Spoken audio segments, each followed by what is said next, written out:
Hello, beautiful peasants, and welcome in. I am so excited to kick off this week strong with this live stream. All week, I've just been thinking about all these cool projects I have cooking, and I just want to work on them. But alas, I have to rest. So I'm back, I'm all nice and rested. And whether you are here to learn, lurk, or laugh, I'm just so glad that you hang out with me in this little cozy corner of our internet. So we've been doing this new schedule where I stream Monday through Friday. And these are longer streams, usually about 4 to 5 hours. I don't like to bank on that hard, just in case. I don't want to burn out creatively. But if the vibes are vibing, we just keep on going, to let you know. Alrighty. Everything we work on here is designed to be 3D printed, and they're all requests on Patreon. So huge thank you to all of my patrons. And at this point, we have so many YouTube members that thank you to you guys too. I mean, you're at this point, YouTube has officially made enough income that I have to pay taxes on it. So, yay! But seriously, yay. I now have a spot on my spreadsheet that says YouTube because it's making money, which is really exciting. So thank you guys. Ray says, me in a hoodie, never seen this before. Yeah, it is cold here. It is cold and rainy, so it's happening. You know, at some point, I want to get to the YouTube budget where I can wear like tavern wench outfits. I think that'd be the best thing ever. The idea of having costumes or tax deductible would be the pinnacle of my creative career. Let's be real. All right, let's talk about the freebie. Today's free model of the day is this lovely marble statue. Pretty cool. This is probably one of the more unique faces I've sculpted before. It was so funny when I sculpted this. I was so proud of this fabric, and it's still nice. It's fine, but I'm like, oh, we have leveled up since then. But still very nice and free. So if you want the free 3D printed model for that, click on this link in our Discord. There you go. You can also just go straight to my Patreon and grab it there. Next up is the question of the day. You're welcome to vote in our Discord, or if it would let me scroll, or you can just answer in the chat. That works as well. All right. In your experience, what has been the most deadly force in D&D? And this is asked by Aloha. Boss battle, trap/ambush, underestimate small enemy, antagonize random NPCs, walk around and find out, falling, friendly fire, D20 being a cruel mistress, someone not taking it seriously. I'm a very serious D&D player, and my groups have not been, so I'm very excited for that. I have a new campaign coming up with Dr. Wildfire, who's in our Discord, and it's like this Eldritch Horror Monster Hunter campaign. I'm so freaking excited. But yes, feel free to vote. All right, I'll be hanging out right here under project references, which is starting the week strong. So if you guys have any student questions that I'm missing, it's a place for you to be able to get in contact with me more easily, and then also share like memes, references, all that kind of cool stuff. So yes, I already have quite a few students that have queued up to have their work reviewed. We'll get to that during happy hour. But as now, it is doors open. Just come in, grab a seat, get comfy. I know today is a holiday. Today is Memorial Day, so it's like honoring soldiers that have given their life, all that kind of sad but important stuff. I know that's not a thing elsewhere in the world, it's just America, but we take it as an excuse we take a nice day off and a long weekend and stuff. So I expect the chat to be largely international today. We'll see. But on that small note, I have a lot of family members that are veterans, so a little bit of cute love to them, especially my grandma that supports the channel, her husband. So my grandpa. Yay to them. And in special honor, Bug Monster. Probably work on this first. Aloha says, yeah, UK also has Memorial Day, but it's in November. Yeah, I'm not sure why ours is the day that it is, honestly. I know we have a Veterans Day and a Memorial Day. One for those who passed, one that are for living. But honestly, I feel like we celebrate both days. Ray says, the D20 fucks me every time. Doesn't even take me to dinner first. Yeah, I feel that. Again, I mentioned, you guys have seen me before in duels. Like, I have that kind of luck in most games that I play. And I don't cheat to be bad. I just cheat to not die, usually. All right.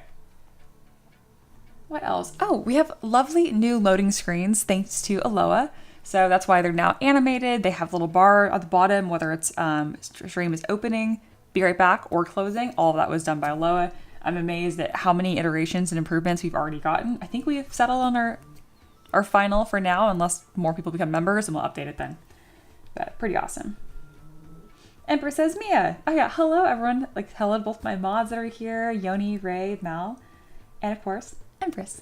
I think that's everyone. It's also a bank holiday in the UK today, but not for any reasons. It's just spring bank holiday. I don't know why I find that so funny. Oh, goodness. Oh, and I also want to show you guys some cool other art. So, I've been working on TTRPG stickers, and I am not nearly as strong 2D as I am 3D, but I'm working on it. So, here are some line sketch ideas, different. This is all based on the owl. Where are you going, Image? Hello? Come back. All right, anyway, so I did a bunch of sketches, and I really didn't know what I was doing, so I actually talked to Reaper, and I paid her for like a little mini class, and she was super helpful. And then after meeting with her and having all these tips and taking lots of notes, I kind of settled on a more clear style and then pushed this, and I ended up with this, which is pretty much better in every single way. So huge thank you to Reaper, very, very talented artist in our community. Reaper, feel free to shill yourself as wanted, desired in the chat with a link to your Ko-Fi or whatever. I don't think she offers like one-on-one consulting classes like what I paid for, but if you ask her, I bet she would, because she should. So yes, this is just so much more interesting, and I am really proud of the color palette too, because I struggle with color a lot. So Reaper mentioned this looks kind of like a penguin, and she's right. This does not. This is obviously an owl. So I'm really excited to make all the TTRPGs in this kind of style. This one still isn't completely done. I haven't added any little eye shinies, and then there's a little bit of tweaking with color I'm still going to do. But yes, just to let you guys know that I have a lot of other art in the background cooking as well. So pretty cool stuff.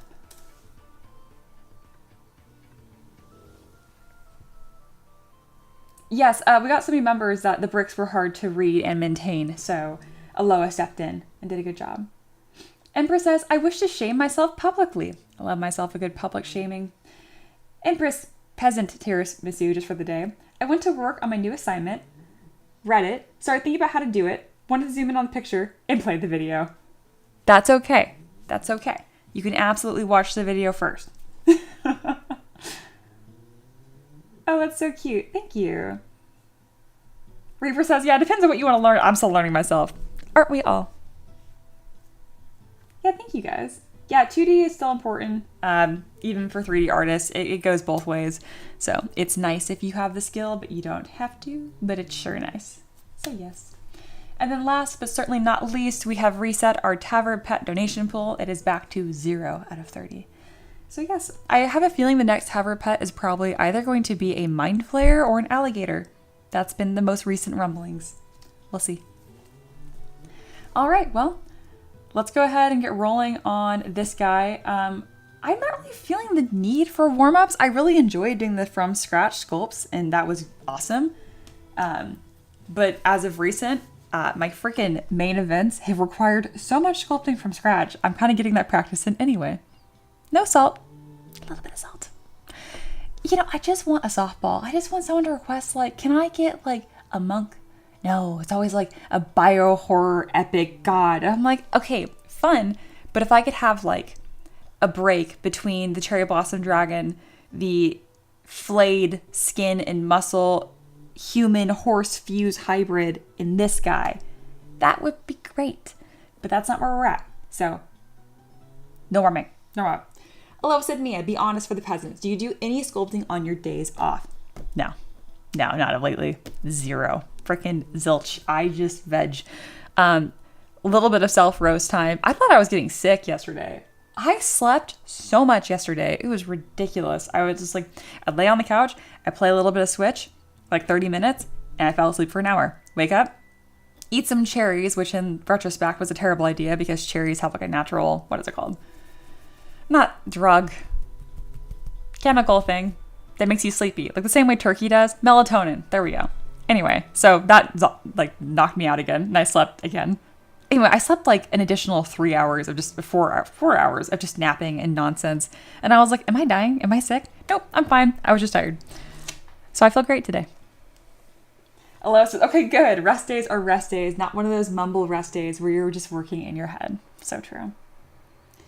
Reaper says, I've been up since 3 p.m. yesterday. Damn, that is a chaotic energy that I embodied when I was in college. Not anymore.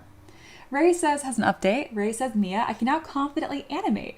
To an okay level. Rigging is awful, and still though. Did a fox, T-Rex, deer, and doing a lion now. That's fantastic. That's amazing. I'm proud of you. Keep on cooking.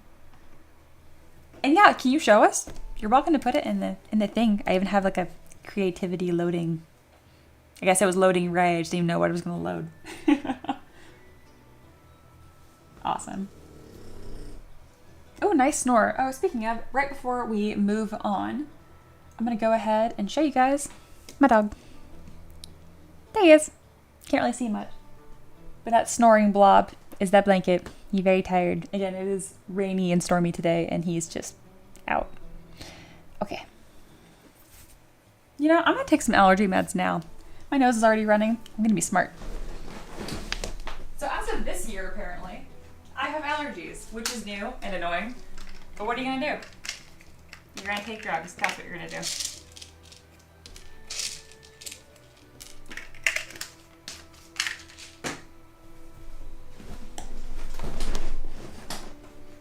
Mia drug scandal starts now. No, these are quite literally just antihistamines.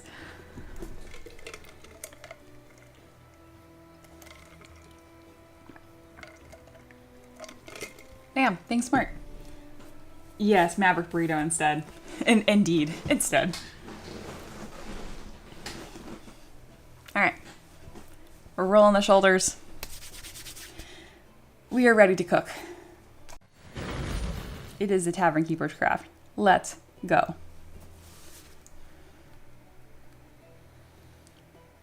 I'm actually going to set some little timers and goodness. Not to rush myself, just so I know what the heck is going on. Let's go with 30 minutes. The drug cartel scandal. Joking. Joking. Alright. Getting all of my beautiful spreadsheets open on my side, and now it is time. Get some references open. So many things. Alright. Alright, so this guy is a bug humanoid hybrid. This was requested by Jack. Thank you so much. Or was it John? No, it's John. Jack was the Alpha Warlock. Sorry. John, better known as Mr. Banana Sham in our Discord and YouTube. This is the big bad evil guy in their D&D campaign, so I'm sculpting this to be 3D printable. It's going to be a man with a carapace instead of skin, with clear seams on it. Long, sharp fingers. The face opens like a flower, kind of, to reveal the skull. It can unravel the carapace into thorny tendrils, which permits him to move like a spider and attack. His ultimate desire is to force all into his new swarm and to create everlasting peace. Aww. Except not at all. Because if you resist, he eats you. So there's that. My goal right now in the next hour is to get him detailed, and then ideally in the hour following that, pose prep ready. So, another note that I'm going to share with you guys, because I have a lot of regulars here right now, which is great. This is something that is less sexy about art and business, and that I don't have an opportunity to talk about very often, so I'm going to talk about it really briefly here. You can't be improving all the time. That's it. That's the note. And I've been pushing really hard, and I feel like I upgraded my tertiary forms a little bit right here. And if I were to improve again right now and push, that little graph of improvement, time over improvement, would look like this. And that's just not what growth looks like. So I'm going to just accept that I'm at a nice little point right now. And if I plateau, that's great. If I go down a little bit, that's okay too. But I've been pushing for weeks, really months now, this whole year to improve, which is great. But I'm going to kind of take that pressure off myself for this week and just focus on cooking, and not in the sense of like, oh, because, well, yes, time is money, honey.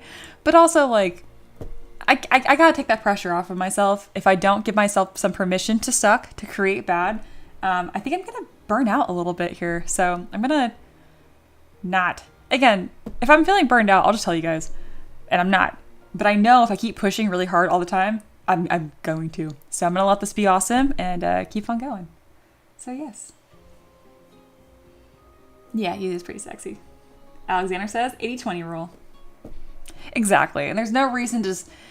And oh man, if you were to break that down my last stream, that's probably exactly correct. Where I spent 80% of the time and only got 20% done. But once I had my little breakthrough, it flipped and it was fantastic. And I got 80% of this done in 20% of the same amount of time. So pretty cool. Emperor says, I believe in the 520 rule. Aloha says, uh-oh, Alexander is here. He can just exist. He doesn't have to donate every time. But we always appreciate you.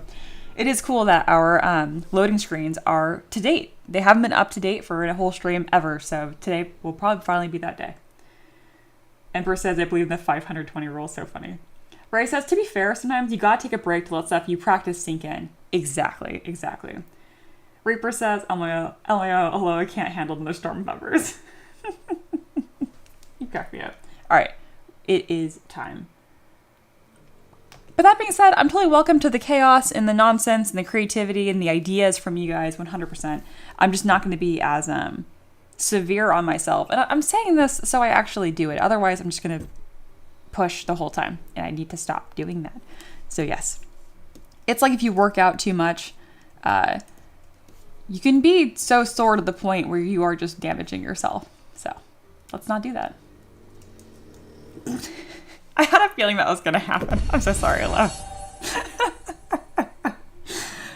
Never mind. The graphics will not be correct even for a single day. Immediately wrong. Oh, good. Me and Kat got one. Me and Kat joined the Discord recently, and they've been super fun.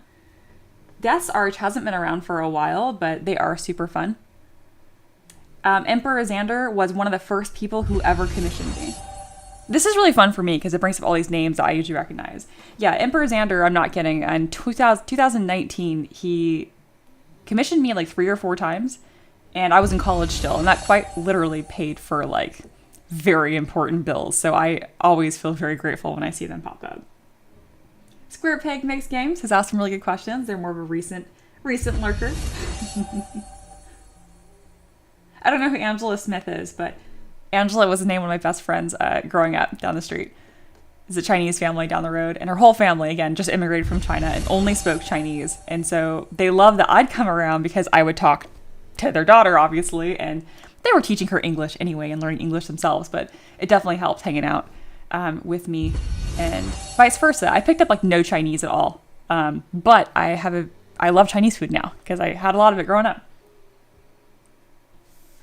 I think those are all the names that I recognize.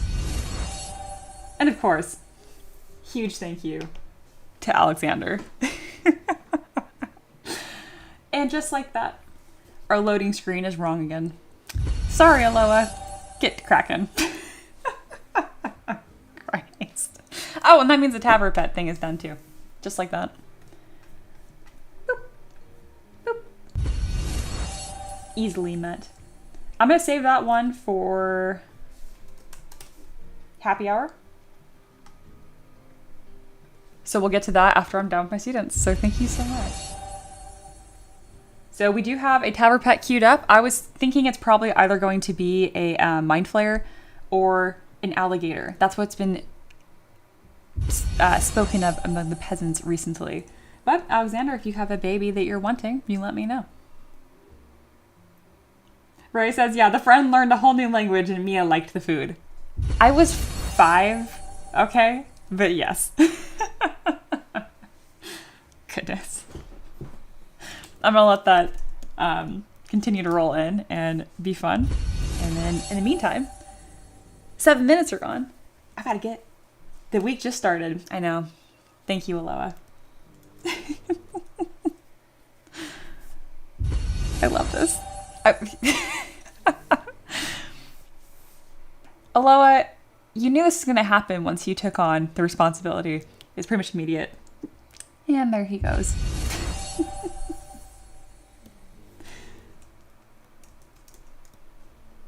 Alrighty, let's keep on going.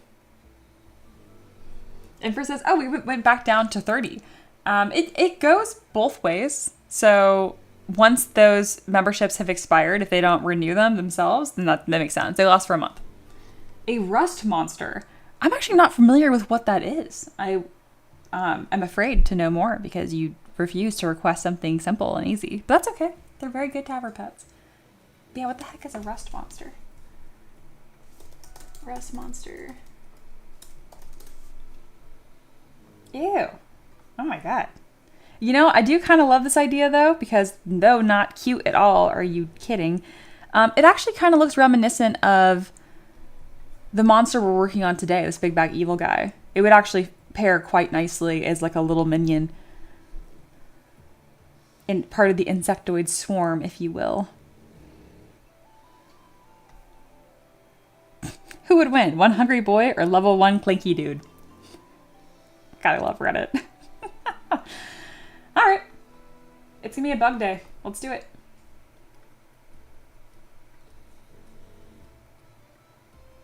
Empress says, oh no, I'm at the donation bar. It was up to 35, just kept terrorizing with Tavern pets. Oh yes, I was trying to discourage you guys for just that one day, but we are back to 30. Alexander says, they eat metal. Worst enemy of your chibi warrior. Do you hear that, Ray? So, Ray is one of the few people that have managed to purchase a Tavern pet with Poing before I nuked the Poing economy. And Ray is the one who asked for Carl the Crusader, so. Drama among the peasants. I love it. Yeah, Ray, there we go. No, Carl! Yeah, I'm glad I just clarified that. Amazing.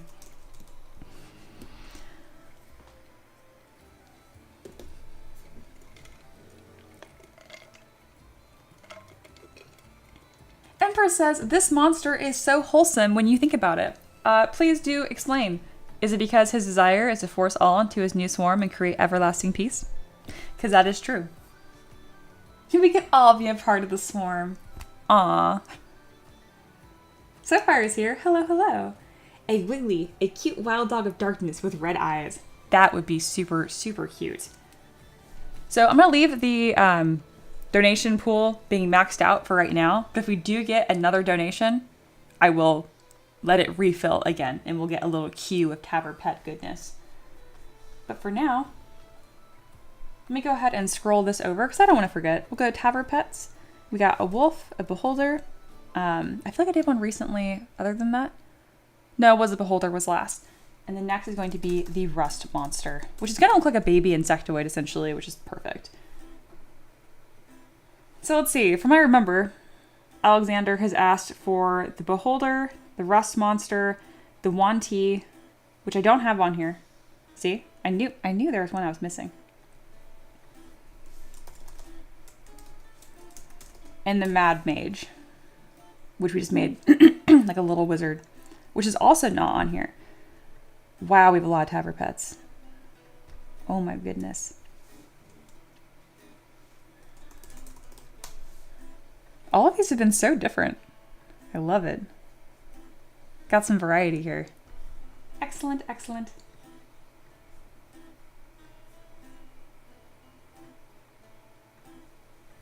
Well, good. Gonna be a full stream. Reaper said, Alex must have the most pets by now, or he's at least on track to have the most pets. I think so. It might be close. Non-sleeper, I know, has 3 off the top of my head.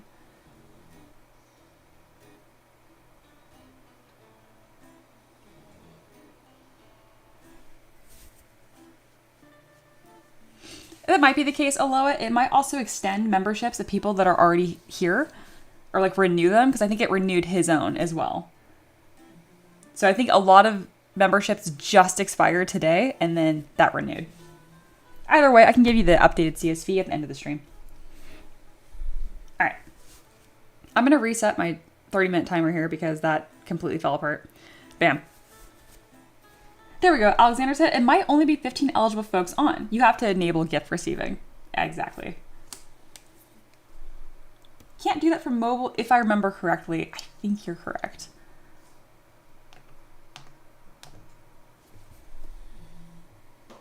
And again, thank you so much, Alexander. You are a delight. And it's people like you, where I mentioned, I don't know if you caught the beginning of the stream, but at the very beginning, I mentioned that I'm now making enough on YouTube that I have to pay taxes on it, which is exciting in the most bland, fun way. So I now have a spot on my spreadsheet for YouTube income, which is extremely exciting.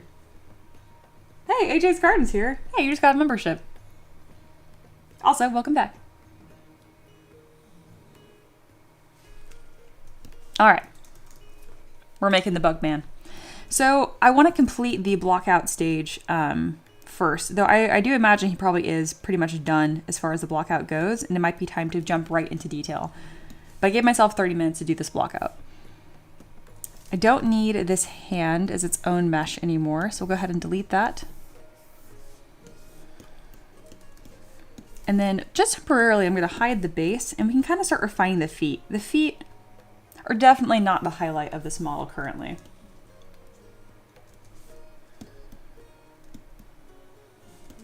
Alexander says, we'll just have to push you into the next bracket. That would be very generous. And I'm so excited. We almost have enough in our savings, Ricky and I, where it's like viable to start talking to a loan officer and really start looking at houses. So we're really excited.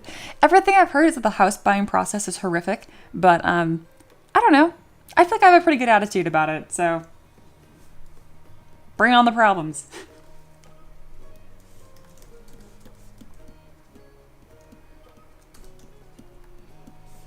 All right, so I'm going to start getting these feet a little more defined. I'm missing a additional section in here, so we're going to just simply mask this, split it into its own piece.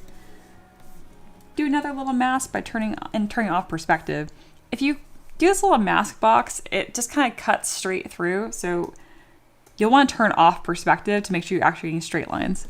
Unless you're not that picky, then it doesn't super matter. That's just something that I like to do. Ray says she just jinxed herself. Nothing I haven't done before.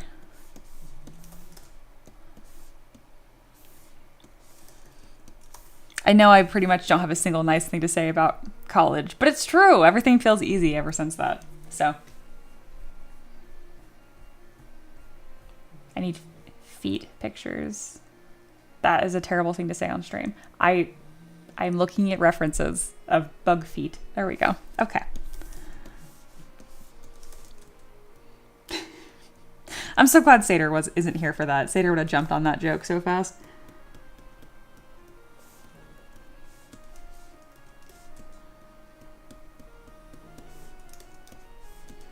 All right, more segments. I like having the poly paint just kind of break things up, and then these little goofy toes we're gonna work on too.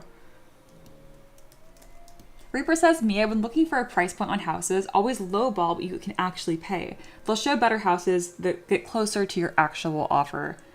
Yeah, I'm interested. I'm interested in any tips with that. I don't want to be house poor. You know what I mean? Like, even though I'm sure like on paper we can afford a house up to X amount or whatever, I'm like going lower by that significantly. Because I mostly just want a lot of dirt. Like, I keep saying that, but Ricky and I want land over everything. So yeah. Alexander says, hey, my graduate degrees are what got me in the place where I can throw out memberships. It can work out. Oh, it absolutely can. I don't want to say like I stay in school, kids.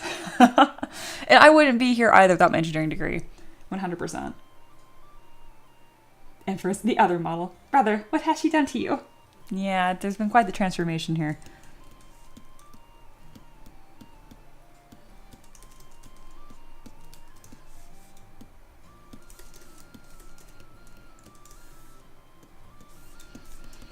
All right, I think the toenail goodness is what's going to really make the feet look interesting. So I'm going to turn off symmetry and just work on one foot. I find it's a little easier to kind of zero in there.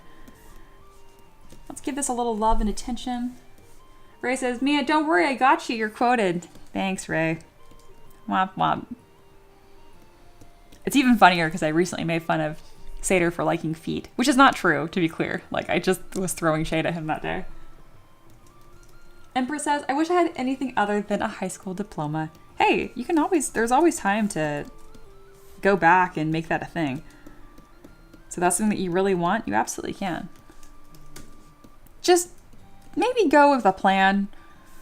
College is not a great place to find yourself unless you're made of money.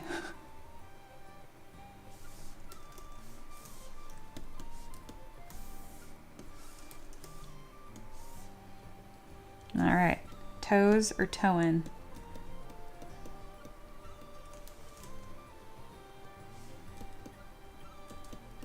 So making sure they really have like this high arch to them. making them look much creepier and much more interesting.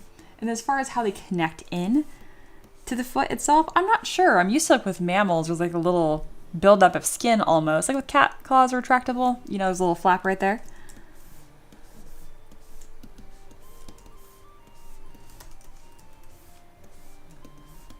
I'm splitting these into separate subtools, and I think I'm going to mess with these toes here so that they look almost kind of like little mandibles on his feet. So to achieve that, I think I'm going to make them a little bit more sideways. Yeah, something kind of more like that. Kind of looks like a little spider on his foot. Monkey is here. Greetings, humans. Greetings, monkey.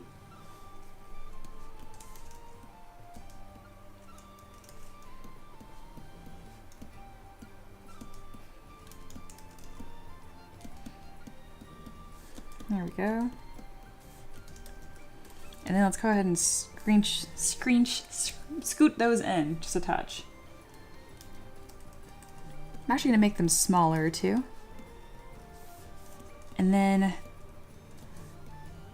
now that I have this shape formed here, it's time to start thinking about how they attach to the foot. And that's like that secondary little piece I was talking about. Yeah, Monkey, how have you been doing? You've had some really good updates recently as far as like really getting through that project. You mentioned fulfillment went well. I'm so glad.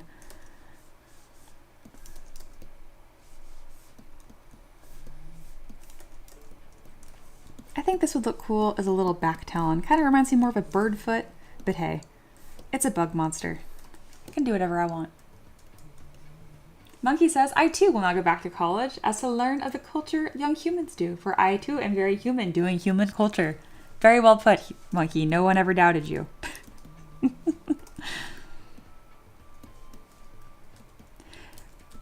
Without having to make you break character, I would love to know where the monkey thing like came in even. Like one day you're like, you know what? On the internet, I am now a monkey. I mean a human. Like that's got to be an intentional decision that didn't just like happen one day. Or maybe it did. I would love to know the backstory on that. Monkey lore, if you will.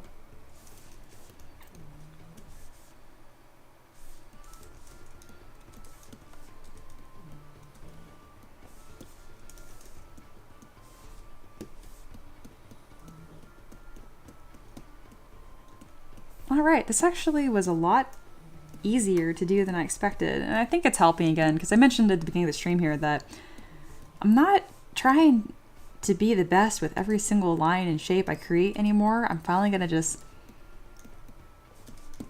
let the art do its thing. Still want to improve and push and all that kind of stuff. You know, cue art improvement montage.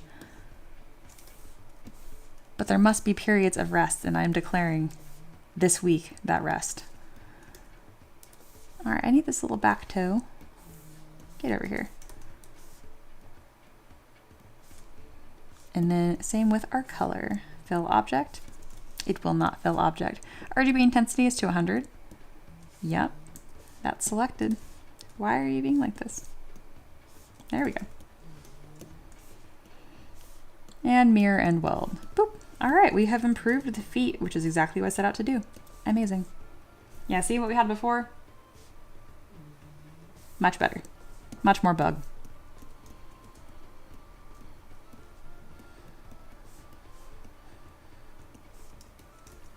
Hey, RV Gaming is here. Hello, hello. Yeah, this Monday has been more lively than I expected. Allow says, don't mumble whilst you sculpt, don't fiddle as you refine, let the art flow and you'll be just fine. Oh, I love that. That's cute, the Tabard motto. Yoink. I'm going to put that in Tabard quotes to cancel out my I need feet pictures quote from Ray. Thanks, Aloha. Meditating Monkey says, the name Monkey was given to me by the drummer of my old band because after practice, I used to climb up on the PA speakers whilst we listened back to practice.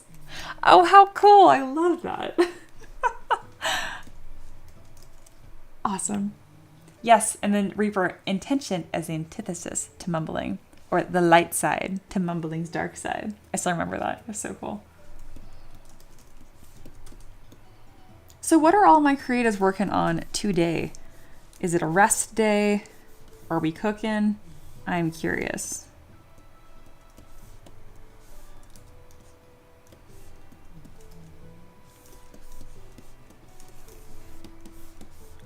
All right, it is time to start adding some detail. And I would like to add a little bit more going on to these wings. I think I can just get a nice little pattern going on with Dam Standard, but I have no idea what bug wings look like. Here we go. So I'm gonna kind of just look at something like this. Kind of see, like the little membrane-y structures. I'll grab a screenshot, throw that into our reference channel, and then kind of create this. Yeah, what does this mean? I'm actually curious about this.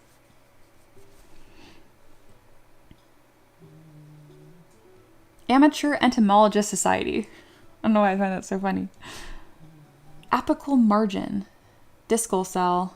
Interesting. So they are like intentional cells. I would say because they look similar between bug to bug. Aren't those analogous structures? I can't remember. How interesting. There really are like consistent overlaps between like, I wonder like if I can do like a butterfly wing versus dragonfly. Other than the shape, I never really thought about the membranes themselves. This is cool. It's like a damage, frequency of wing damage in migrating butterflies. And it makes sense it's more on the outside too, because that's usually where I see it start to tatter.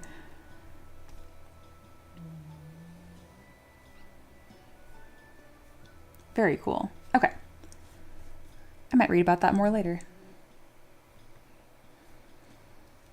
I want it to be a little bit more on the simplified side. Having it this membranous and detailed is not going to make as much sense. So I'm just going to do a screenshot of all of these and throw them over here. Boop, just like that.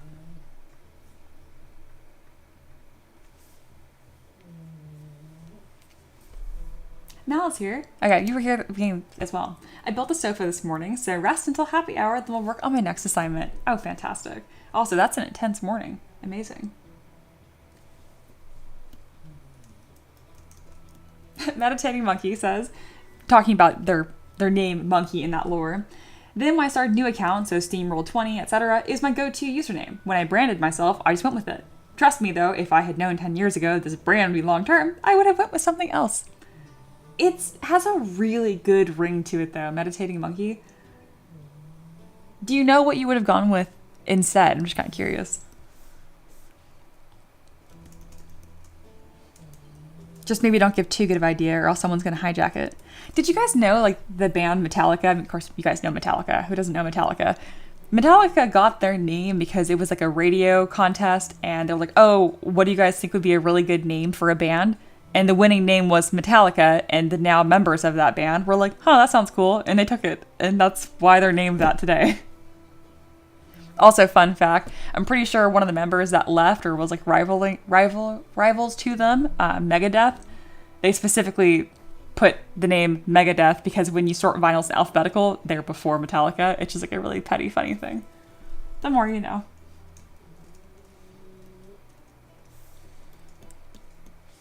Aloha says, I went to a butterfly and bug sanctuary as a kid and walked into a greenhouse not knowing it was filled to the brim of butterflies. When other kids screamed and they fluttered everywhere, I was horrified. Oh no. I also did that as a kid, but I knew what I was getting into and I thought it was like the most magical thing. I'm sorry you had a terrible experience. Okay, let's get... Yeah, I forget you were not a bug person. My great uncle, my dad's cousin, so no, that's my second cousin. Anyway, he's an entomologist. He has a PhD in it and all that goodness. There's actually a spider named after my family namesake. It's something Benzini, because my last name is Benzine. So, fun fact, I'm horrified of spiders. So the fact that there is a spider with my namesake, I find is hysterical. Also, to be that good at what you do, again, my family is so cool and super smart. He was like in the rainforest somewhere and he like saw a spider and knew so much about spiders and bugs. He was like, no one has ever seen that spider before. I was able to like catalog it. Like, how freaking cool is that? He also got his PhD overseas in Italy, I think. So he had to defend his thesis in Italian, if I remember correctly, which is insane. Not only being fluent. Yeah, I'm like, compared to the rest of my family, I'm like the dumb one, which is crazy because like I have a BS in mechanical engineering on a full ride scholarship that I lost. But anyway. Ray says, I love butterflies and hate butterfly gardens. Why the body's got to be so big? Ugh. Oh, that's so funny. You know, I used to be weird or a little eked out with bugs, but since living in Tennessee, I have been bug desensitized. So many bugs all the time.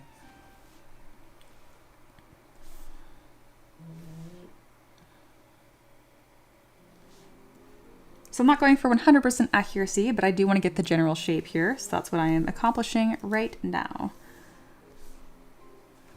There's our line here. Wow, my dog is doing the big snore. Hopefully, that brings a little bit of peace to your day.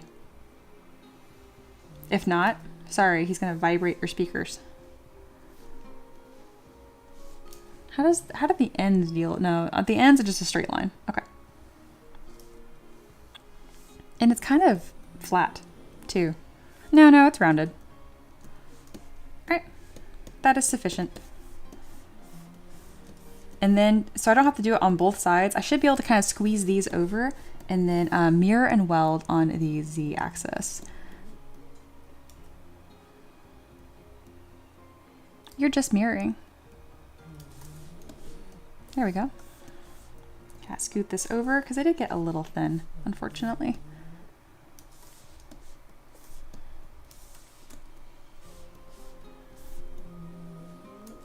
That mirror and weld goes into nothingness, oblivion.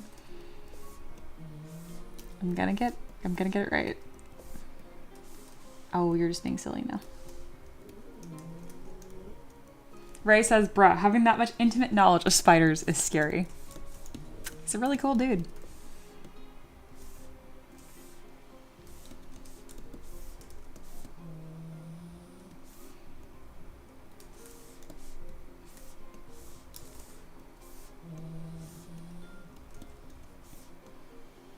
And then mirror on the X. Let's get a nice little inflate on here.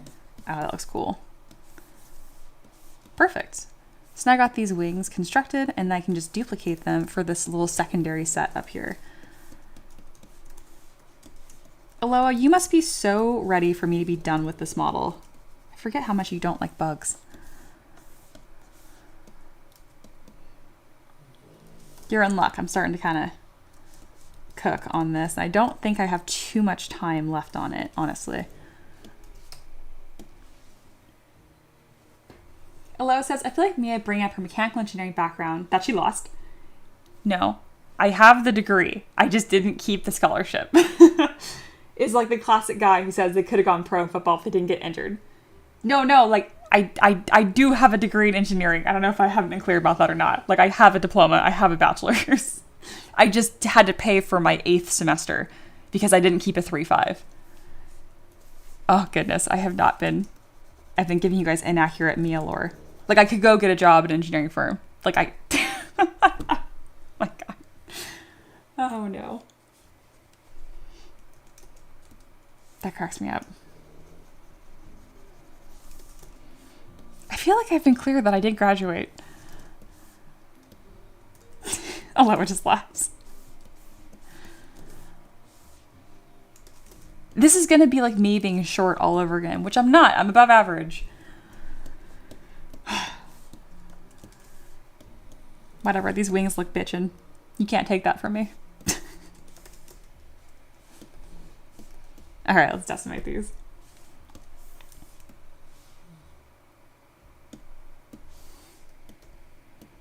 Though, fun fact, I have dreams about not getting the, not finishing my degree all the time. I had a dream about that last night, that I still had to take Calc 3 again. They're like, sorry, you took a fake class, so you need to take a real class. So I had a dream about taking Diffie-Q again last night, which is hysterical because I didn't even mind differential equations that much. I actually kind of liked it. I promise, guys, the scholarship is real. If you guys Google Smith Camp Family Honors College, in 2015 welcoming class, you will literally see a picture of me. There's only 50 of us. I had super short neon pink blonde hair, or neon pink hair, blonde, blah, blah, blah, blah, blah. It was dyed. You know what I'm trying to say. You know what I mean. Mia lore.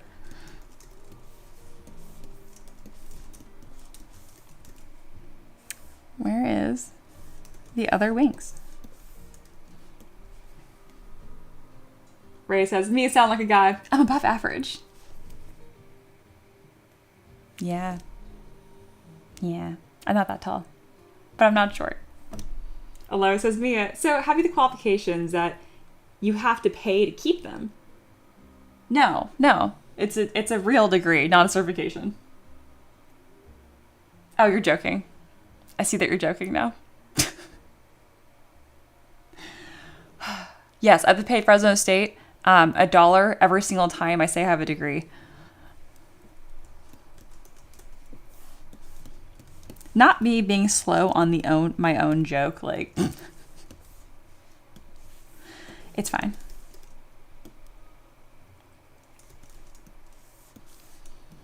And that was the last time I ever mentioned I had a degree ever again. No, but on a real note, I like mentioning I lost a scholarship because I feel like a lot of people have like academic shame.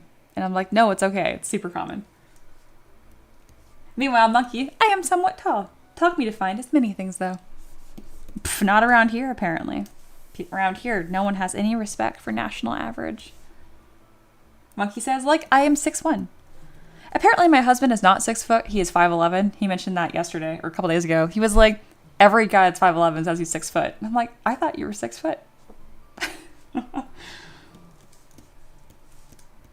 I'm like, that changes everything. Divorce now. Thank you.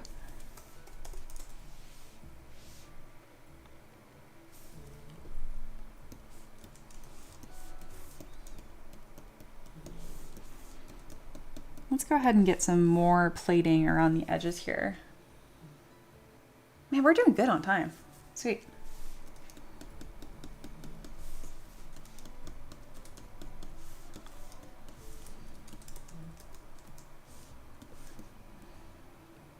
All right, I want to put some sort of like tertiary texture that's cool on here. I'm thinking. I want to have that kind of like bumpy texture to it. You know, let me go ahead and detail just these little arms first, and I'll kind of figure out what I want to do with it from there.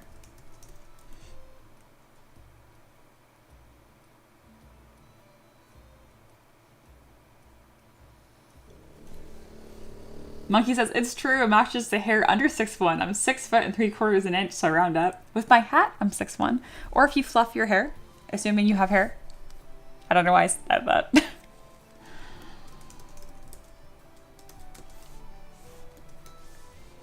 I'm gonna just stay in my lane over here.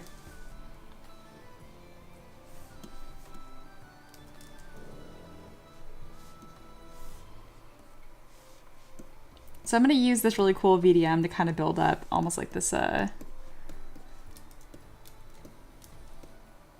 joint bulb. I don't know what to call it. Hey, there's Ricky. Sapphire says bark, like they use tree bark, is armor. I think that'd be cool, but I don't want him to look like I want him to look as bug as possible. Also, I have to like, you suggesting to make it like bark armor. I try to make everything look like a druid by the end of the day. I put flowers and vines on everything, so I have to like restrain myself. I mean, I like how you think. I do the same thing. But if I follow my instinct on everything, my models will end up looking very samey. Which isn't a problem until you make as many models as I do, and then it does end up becoming a problem.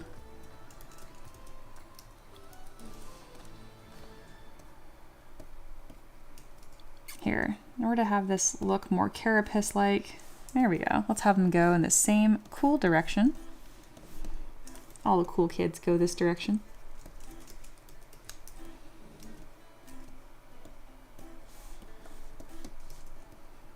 There we go.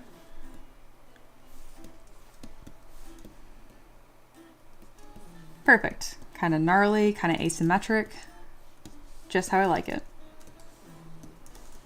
And then now I want to add some sort of like layering texture here. So I'm going to use the layer brush. I think I'm going to go with drag rectangle and then something with these like little dots or scratchiness. Yes. I'm not certain if I'm going to like this, so we're kind of just try it out right now. Oh, perfect. See that? That like grossness? Very trypophoria? Typophoria? I can never forget how to say that.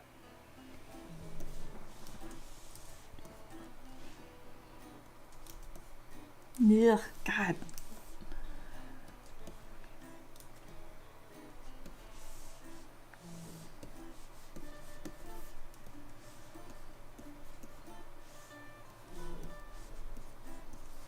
It's all for the art. It's all worth it. That's the biggest thing about it. I get this weird, like,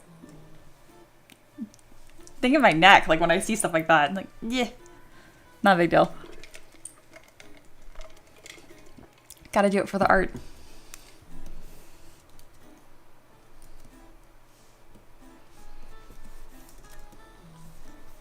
It's a little bumpy textures like that that really take them all to the next level, too. Not that we're doing that, though. We're not pushing and striving. We're being cool.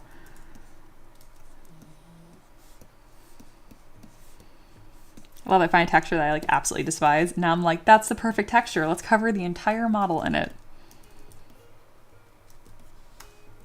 Awful.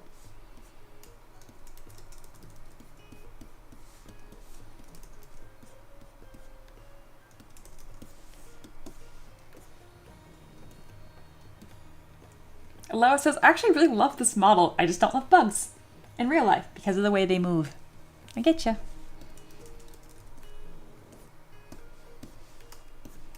I think that's fair. A lot of people are not bug people. I've gotten better with just like coexisting with bugs.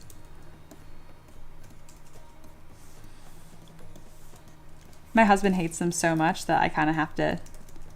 You know, it's actually not true. He still has one that has to kill them, though. Never mind. Ray says, just remember the tickly feeling on the back of your neck isn't a spider. Try not to think about it.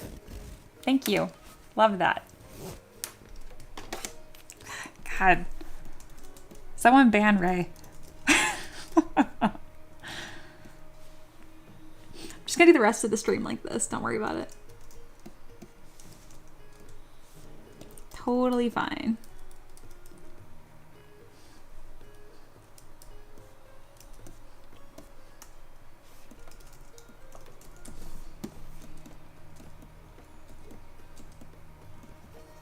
Why would you say that? Here I thought we're all just having a nice time. But Ray is like, no. Violence. Problems. Chaos.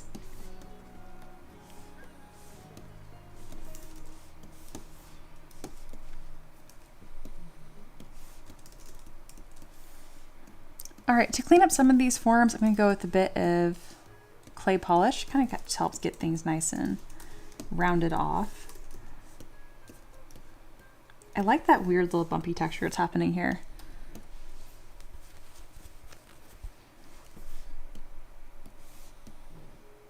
I'm unsure how I'm going to detail the flower itself.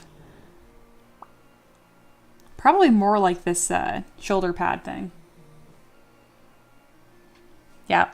Ray, do you feel that? Lois is disappointed in you. Not angry, just disappointed.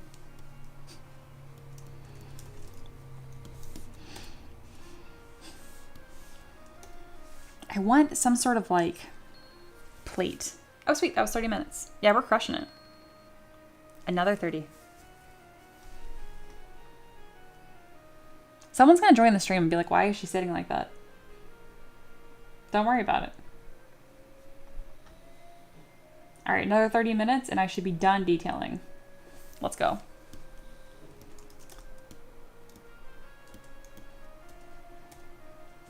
I think I'm gonna use a damn standard brush and build up. Now, see, it's gonna look like tree bark. See, this is gonna look like what so far suggested. which is what I want it to look like. But then he's just, watch, if I do that, he will turn into a tree man. I promise you. Not because it's not a good suggestion, but because I just cannot be given that window. So instead, I will use the standard brush because I learned from the last stream that the standard brush is always the answer. That's going to become like my new little mantra because it's just true. Something not making sense? You should probably use the standard brush.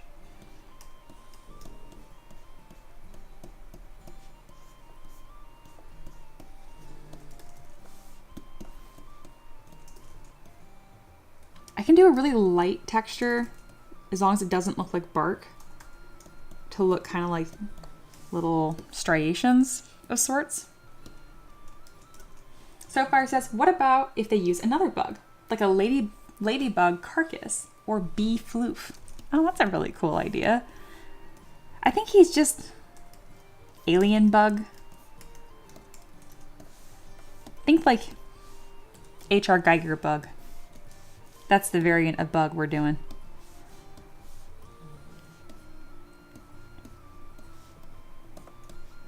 I'm gonna lower the Z intensity of this like scale brush and see if I can use it to build up a little bit of a sharper form on the edges. I also feel like there's a way to incorporate these nostrils. Just hear me out. I feel like that is a texture that makes sense on this model. You know how like moths have like those eyeballs painted on their wings to appear bigger than they are? Or whatever it's for, just scary eyeballs. I feel like this model would really benefit from this. God, he's just gonna end up covered in holes. Blech. Just kidding, he's super cool.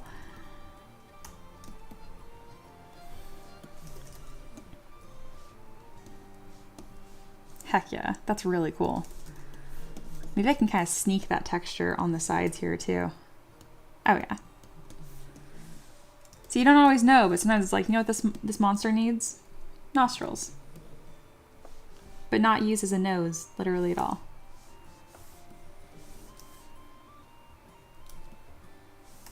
Sick. Let me use my sander brush to emphasize those structures. Do I have mRGB on? Maybe. It's on by default on some of these brushes, but yeah, it's on by default for this one. Ricky says, I just went back and read the chat. Is Mia lying about getting her engineering degree? Mal says, yes. Wow. Wow. I'm looking to see if I have it out. I don't know where my degree is. My diploma was under my bed for the longest time. I have no idea where it is. No, there's like pictures. This is the thing that it was so awful. Don't take this from me. She said calmly. Whatever. You guys are just jealous because you didn't suffer through engineering school and then to not use it. Just kidding. I like that joke. Excuse me. Of not using my degree, but I obviously do. Wow, I'm like losing my voice.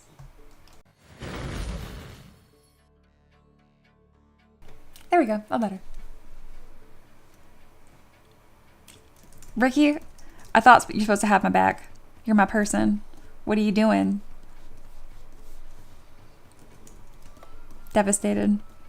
You might have to get me another coffee to make up for this grievance. Monkey says, I watched a RAM tutorial from Michael Pavlovich the other day where he's making an insect spine with a nose VDM brush. Perfect. Great minds think alike. And by that, I just mean if Michael's great. I just aspire for the great. I'm getting there. I am. Michael has so many good videos.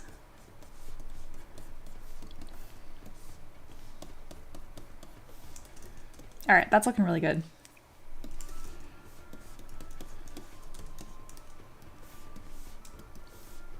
I feel like Michael is what the Blender guru who made the donut video is for a lot of ZBrush users. What Donut Man is for Blender. Donut Man. He has a real name. Also seems very nice. Excuse me.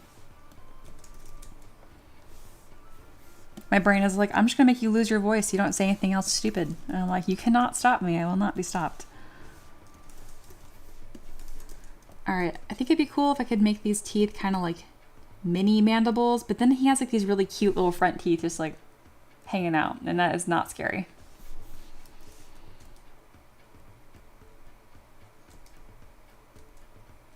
I have to make them pointy.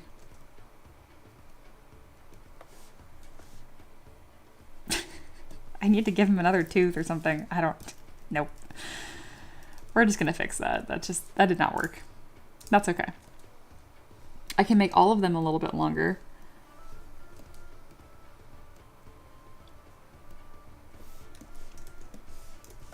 All right, there's a second skull that I somehow duplicated and now I can't figure out where it came from. What in the world? No.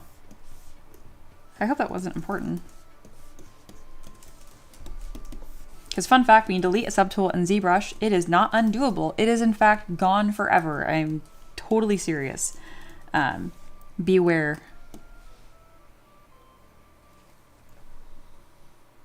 Monkey says, I really started watching him for his Character Creator 4 videos, but yeah, he has a lot of ZBrush content too. More than Character Creator 4, actually. Yeah, I don't think I've watched like any of his videos for Character Creator 4.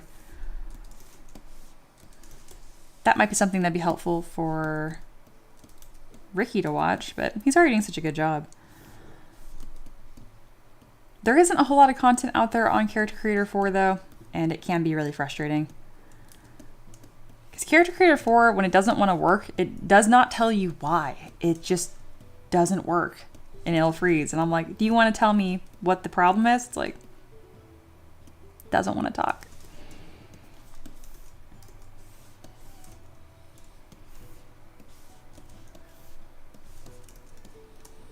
All right, that's looking really good. Let's estimate that. And then we'll probably work on John's second request today as well, which is going to be exciting. It is another really cool, challenging model. I don't think it's gonna be as hard as this one, but I'm not gonna jinx it.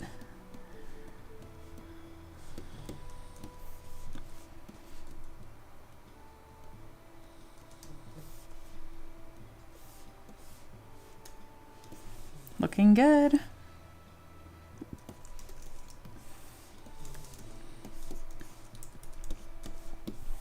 For this, I think I'm just gonna add like a fun, loose, kind of like wobbly edge, sort of petal-like. Can look a little carapace-like. It really just depends on the way that you want to paint it. I do this a lot where I'll texture things a little bit open-ended. So that way, you can kind of choose how you want to paint it and then decide what that texture is going to be.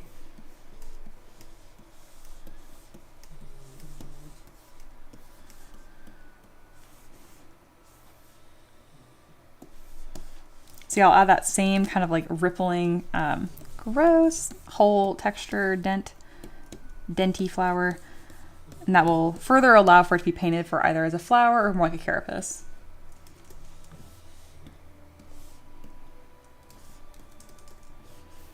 Nasty. All right, now we're gonna break symmetry. So I'm just gonna kind of tuck some of these petals in different directions. Just a small nudge. This will really not get refined until the model has been posed. But just by breaking symmetry a little bit right now, we'll kind of start that. This definitely needs to be decimated. And I'm pretty sure this has some, it doesn't say there's any mesh errors, but I know better. So I'm gonna dynamesh this with groups enabled. Did it not work? It did, but it sure doesn't. Wow, good one, Maverick. Okay, sure doesn't look like it worked. That's fine. Ray says, looks like the Perlin noise texture.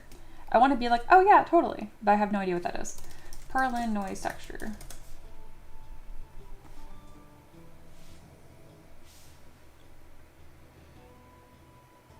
Yeah, what is it?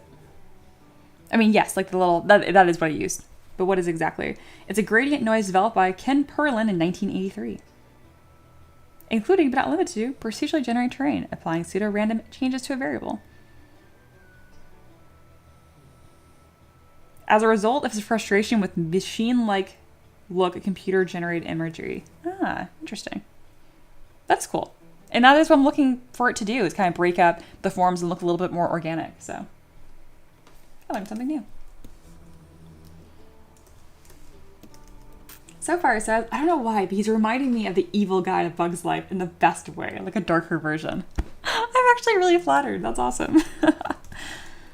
I totally agree, too. Ooh, contrast deformer for the win. Do all that sculpting work for me. Thank you, thank you. How about I subdivide you first so you don't look so scrunchy? Ugh, why are you looking so scrunchy? Why does it look better low poly? That makes no sense. Whatever. Very good. Aloha says graphics have been updated, sent for whenever you're ready. Wow, that was really quick. Thank you. I'll have that done for tomorrow. And then maybe tomorrow will be my first stream with up-to-date graphics. Hey, we're doing our best. Aloha especially. All right, I feel like I keep decimating this and it's just like, I need more polys than that. Why do you need 25,000 points to look bumpy? That's ridiculous. No, you do not.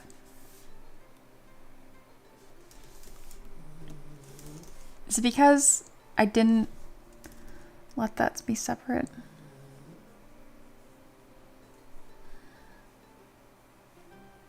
I'm thinking.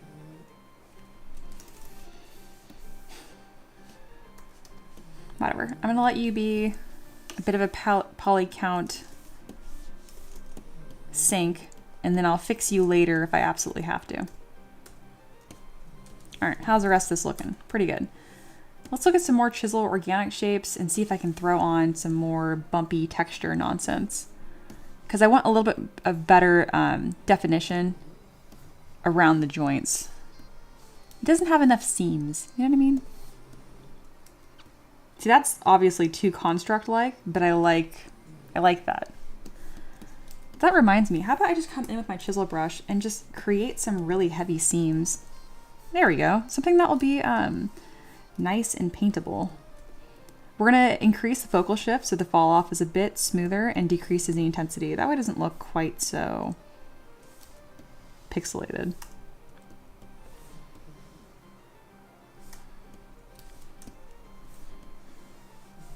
Also, I don't need the lazy radius set to 100. That's ridiculous. There we go. Oh, you can't even see it. Okay. Note to self. Don't detail things when you can't see what you're doing. All right, all right. I don't even know what I want. Let's figure out what I want. Nope. Maybe. I guess the seams are, the subdivisions are like the different distinct subtools. So instead of removing material, I should probably actually be adding material instead around these joints.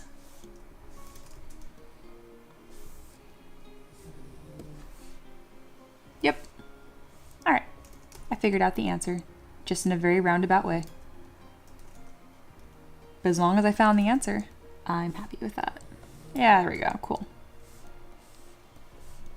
Sometimes you just need to like put your pencil down and just think. Like, don't just keep fiddling.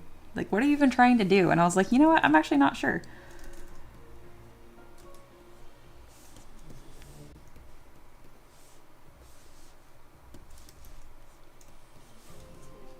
Sick. I did completely forget to detail the back of these, but since I just went in with kind of like a noisy texture here, this will be really easy to do. And I'm accomplishing this with the layer brush, which I've started to like quite a lot. Usually I would edit Damn Standard or Clay Tubes, but I like having a designated detail brush instead, so I don't have to keep going back and then resetting my brushes. This works quite nicely. All right, my biggest pet peeve with this now, and not really pet peeve, that was a weird way to say that, is the fact that there's not really a whole lot of asymmetrical details. So I'm gonna start thinking about that right now. I might just save that until, what are you doing? Stop. Until he is posed, but it doesn't hurt to think about it now. You know what? I think we're actually done with the detail stage. So that's going to put me ahead of schedule. I like it. And by schedule, I very much so mean fake schedule here, but I'm trying something new today.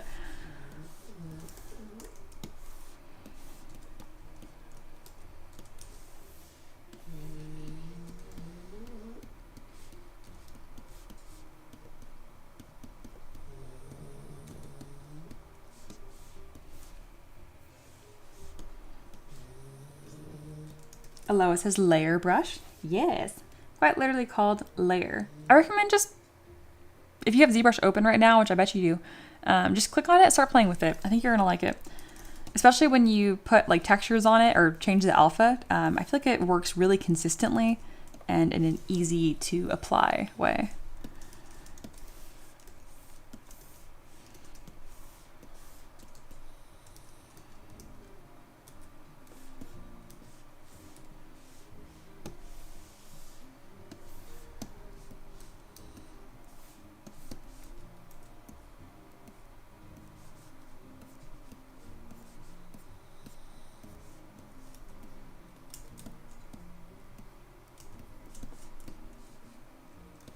All right, his feet ended up a little bit almost like fluffy looking, but I just love this fungus texture so much. I'm just gonna let that happen.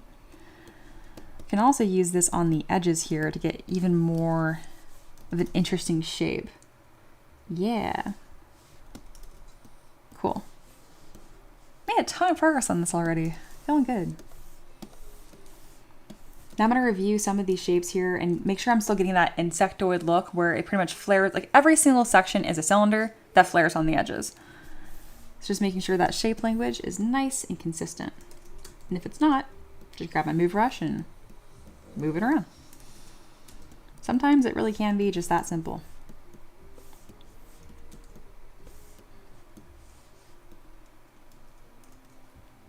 Ray says, I haven't touched ZBrush in so long. Can't wait to play with it again.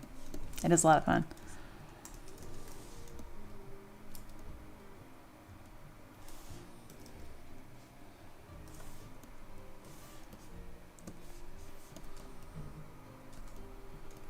The abdominal muscles are looking really consistent in a boring way, so I'm going to start moving them around a little bit here.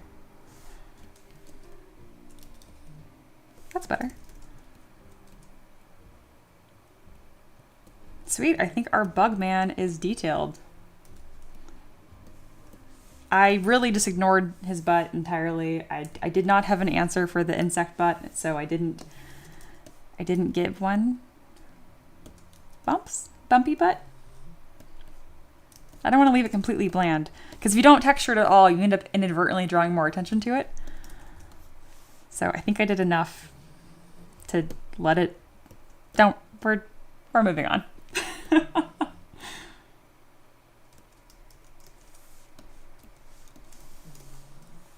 All right, we're going to merge the head down. And now begins pose prep.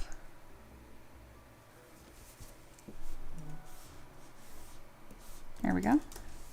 And then we'll rename things as we go. So a couple things here. Bring up my handy dandy spreadsheet. Go to Biohorror Bug Hybrid, which I will definitely give a better name. And we're just going to make this detail part finished. And now we are working on post prep.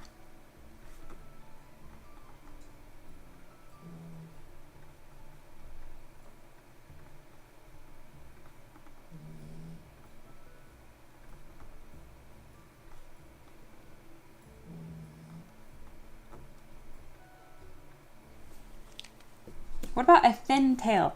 No, there's enough elements. But like a scorpion-like tail would be really cool. Spider arms. Monkey says insect buck equals stinker stinger. A little stinger would be funny, but no, we're done. All right. And then as we get this prepped, I think my models are kind of pushing it on how low res they're getting. I think I'm over decimating.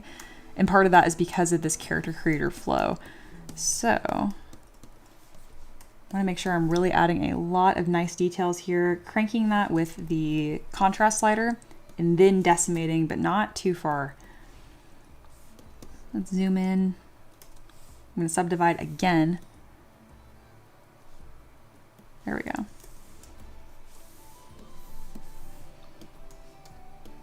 Perfect.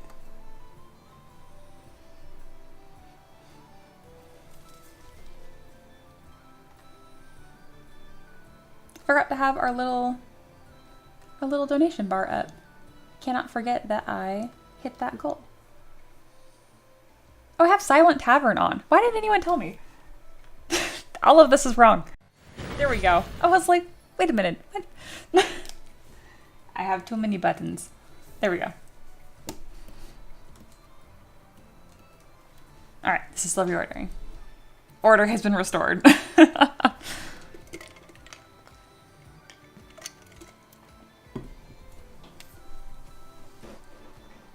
It's okay, I meant I just didn't want to talk to you guys. I was channeling the Silent Tavern vibes. Jokes. Yeah, see like this? I think it's getting too low poly or too crunchy. Nah, that's good. I wouldn't want to go any lower. So if I need to lower it more for character creator, I'll need to create subdiv, which is a-okay. Remesh by union will also help. Yep, perfect.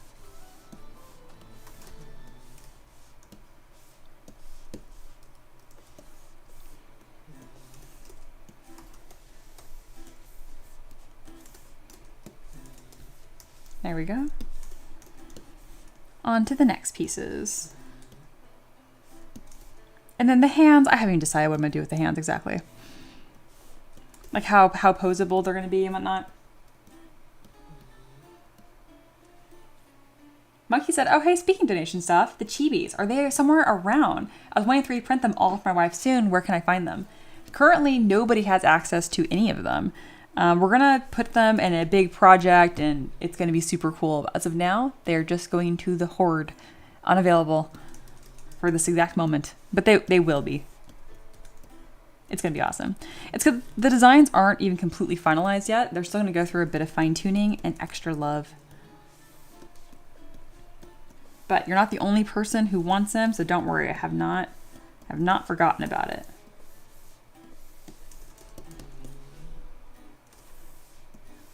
All right, I'm gonna remesh by union first to try to keep this a little lower poly. There we go. That's the way to do it. Okay.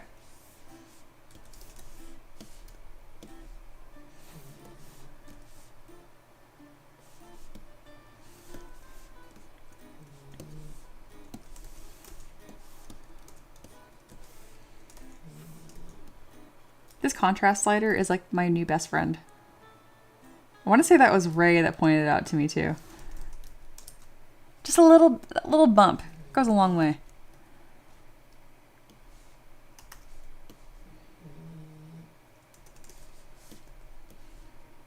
So the hands aren't detailed. I feel like I'm going to regret that if I don't handle that now.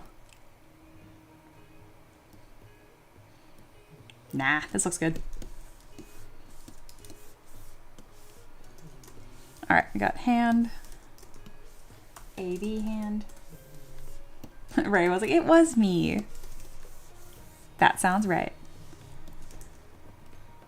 All right, this chest piece and the neck, I think have a lot of subdivs. Right, I will take my credit.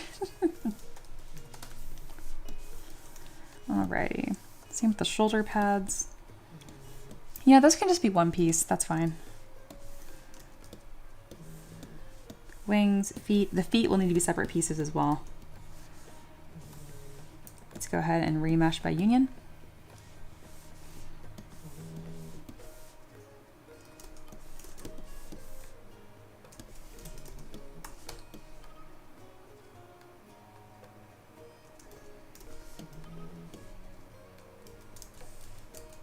Looking good.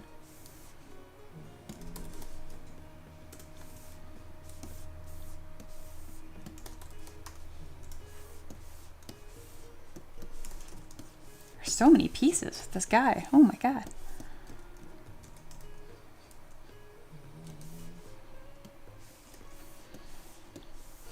And then for these, I'm not sure how I'm going to put all this together so that Ricky can rig it. I will figure that out. This one might need a couple passes to figure out exactly how to tackle this in Character Creator. I know it's doable.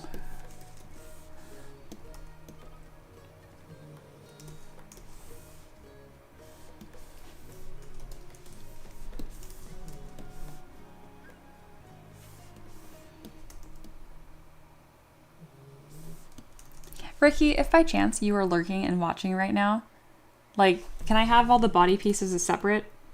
Like this? Like, see how they're all separate pieces? Like, how do we body this? So that's riggable. Like, do you want me to make it all one subtool? I don't know. Let me know. Or not, because I know you're probably working as well.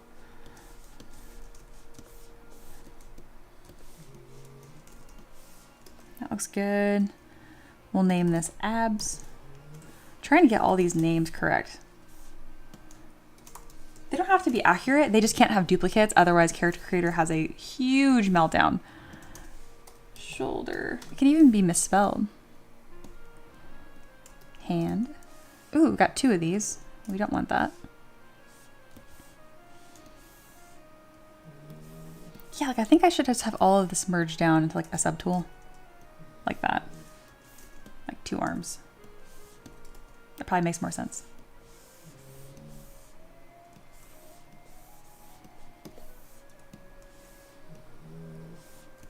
Yeah. I'm gonna hide the spider arm for just a second and see if there's anything else I need to review here. I don't think so. I think we're moving right along splendidly.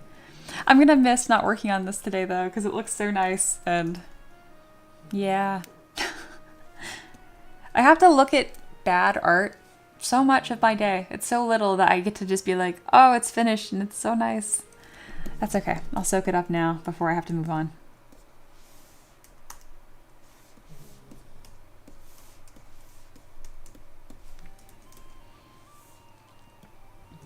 All right, let's go ahead and show everything except for the base. Click on all low, and then we'll just see like how it's looking here as far as poly count goes.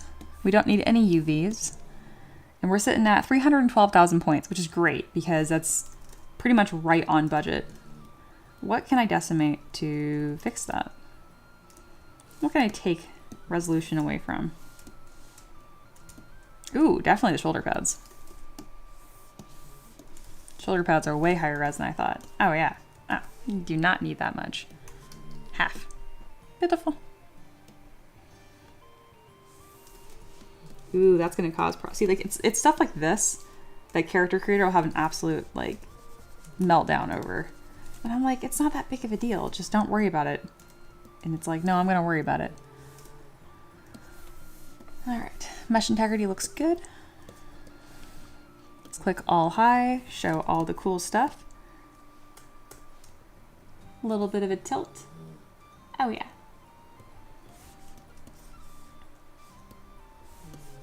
Now let's give a nice little zoom in here, a little glamour shot. Sick. Assuming this does not break the program, I think Ricky will have a lot of fun detailing this, assuming it works. All right, this will be the first art of the day. If you have any questions, please let me know. Going to screenshot, smile. Amazing. Art 1.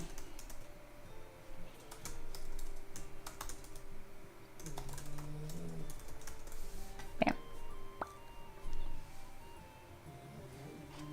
All right, let me go ahead and save and upload this.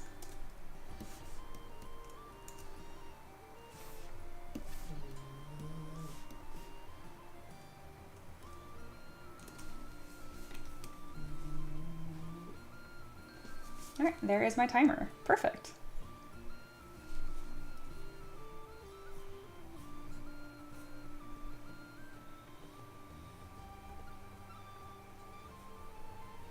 So yes, we already completed a couple different blocks today. I really should be writing this down because I'm not going to remember. Biohorror bug, finished. Oop, way over there, I'm not sure why. finished. You guys see why is okay. We'll just do a little nice render here. And then I will do that on my other monitor because it's apparently not liking this monitor.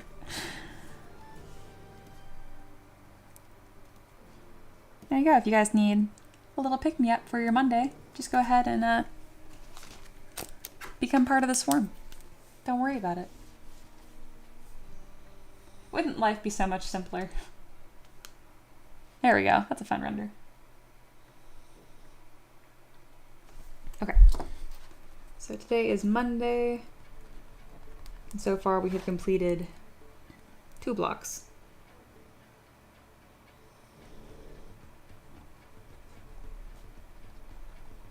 We'll call this bio-horror bug for now, because it kind of reminds me of H.R. Geiger just a little bit. We did detail and post prep today.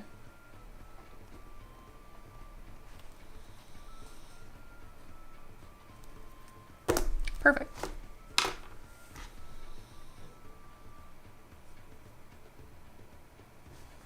Hey, Mr. Banana Shem is here. Perfect timing.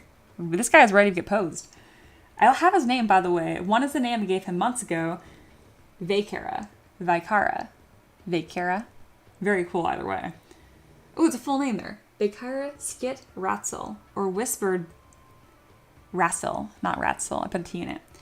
Whispered name by those that fear him. The Horde Emperor Swarm Emperor. Second is bit on the nose. I like Swarm Emperor a lot. I'm probably going to go with that, like Bug Swarm Emperor, because it's something that's searchable too when people look for it in the vault. Aloha says, Mia's model looks awesome, but I think what's more impressive is the time it took to get to the stage. A really tough submission into one of the best models you've done. Ah, thank you. I appreciate it. It was a tough submission. Oh my goodness, this was a great request. I remember when I read it too, I was like, I'm going to be able to crush that, but I'm going to have to improve as an artist first. And I did. And it was 100% worth it. Yeah, God, he looks awesome. I truly have not made anything that looks like this. I have an insectoid that kind of looks reminiscent of this, but that one was a lot simpler. Mr. Banana Sham says, thank you guys. I really love this. So cool. And honestly, like, I'm so glad you already like it. When it gets posed, oh man, when a model gets posed, that's really when it comes to life, it starts to shine. And yeah, thank you so much for supporting my art. Again, Patreon and everyone watching right now on YouTube is why I'm able to do this full time, and I really love what I do, so thank you guys.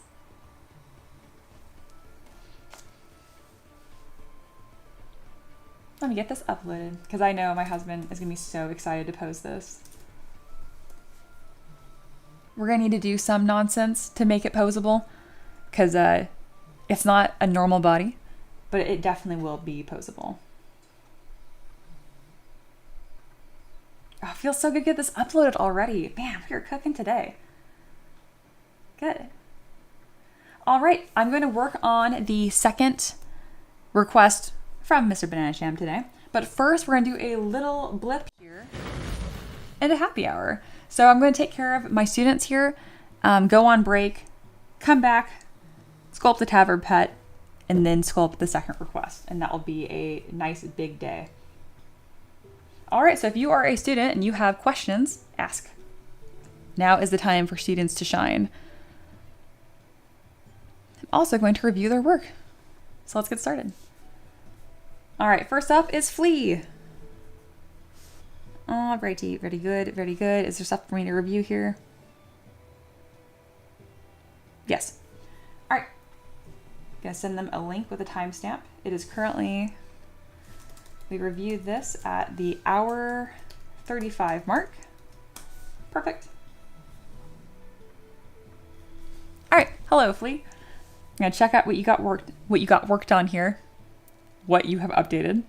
They say had an insomnia-filled night. This can be terrible and great, depending. So I decided to use it to get some real hours into the pose and shoulders. There you go. Definitely helps to elongate the neck and bring it forward first. I'm glad that helped. After looking at some more references at different people's posture with hunches, I rounded out the ribcage like you suggested, and then rotated it clockwise to make the sternum still appear flat from the front view. I also rotated the hips a bit, sort of even out center of gravity. Question? That makes any sense? It absolutely does. Because you need to put his hips back under him so he doesn't just fall over.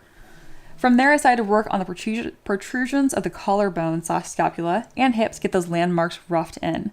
A tip for you there is you can actually look up, at your discretion, but if you Google image like prisoner of war, emaciated people, or anyone just really sick, that can be very helpful to see how the skin stretches over with zero body fat.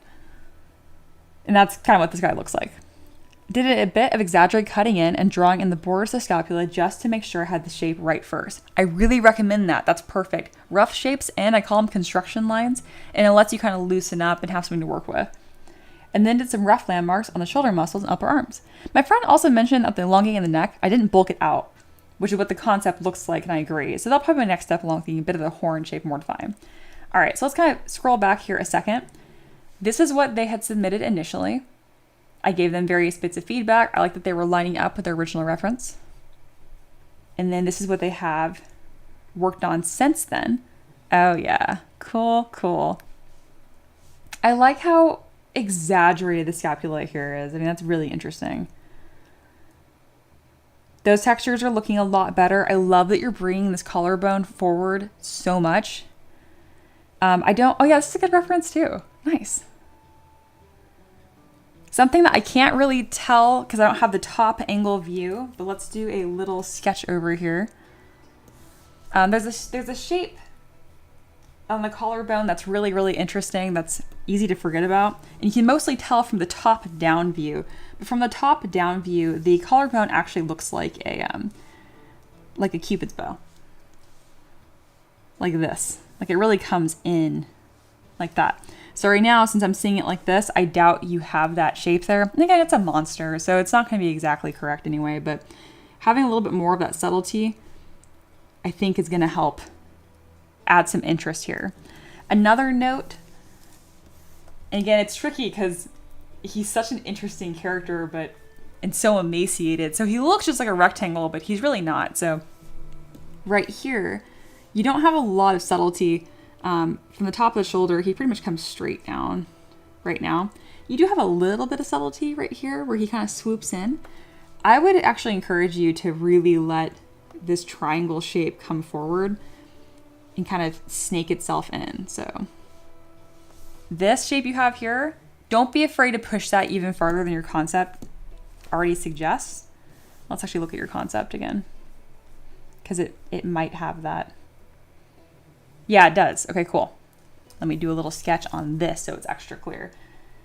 Something else, if you're having trouble or feeling stuck with this model, I actually encourage you to flip your reference completely upside down and start sculpting upside down. Totally serious. So again, he really is quite broad here versus here. So just make sure you can like take this little piece and pretty much measure it up on the sides here. See what I'm talking about?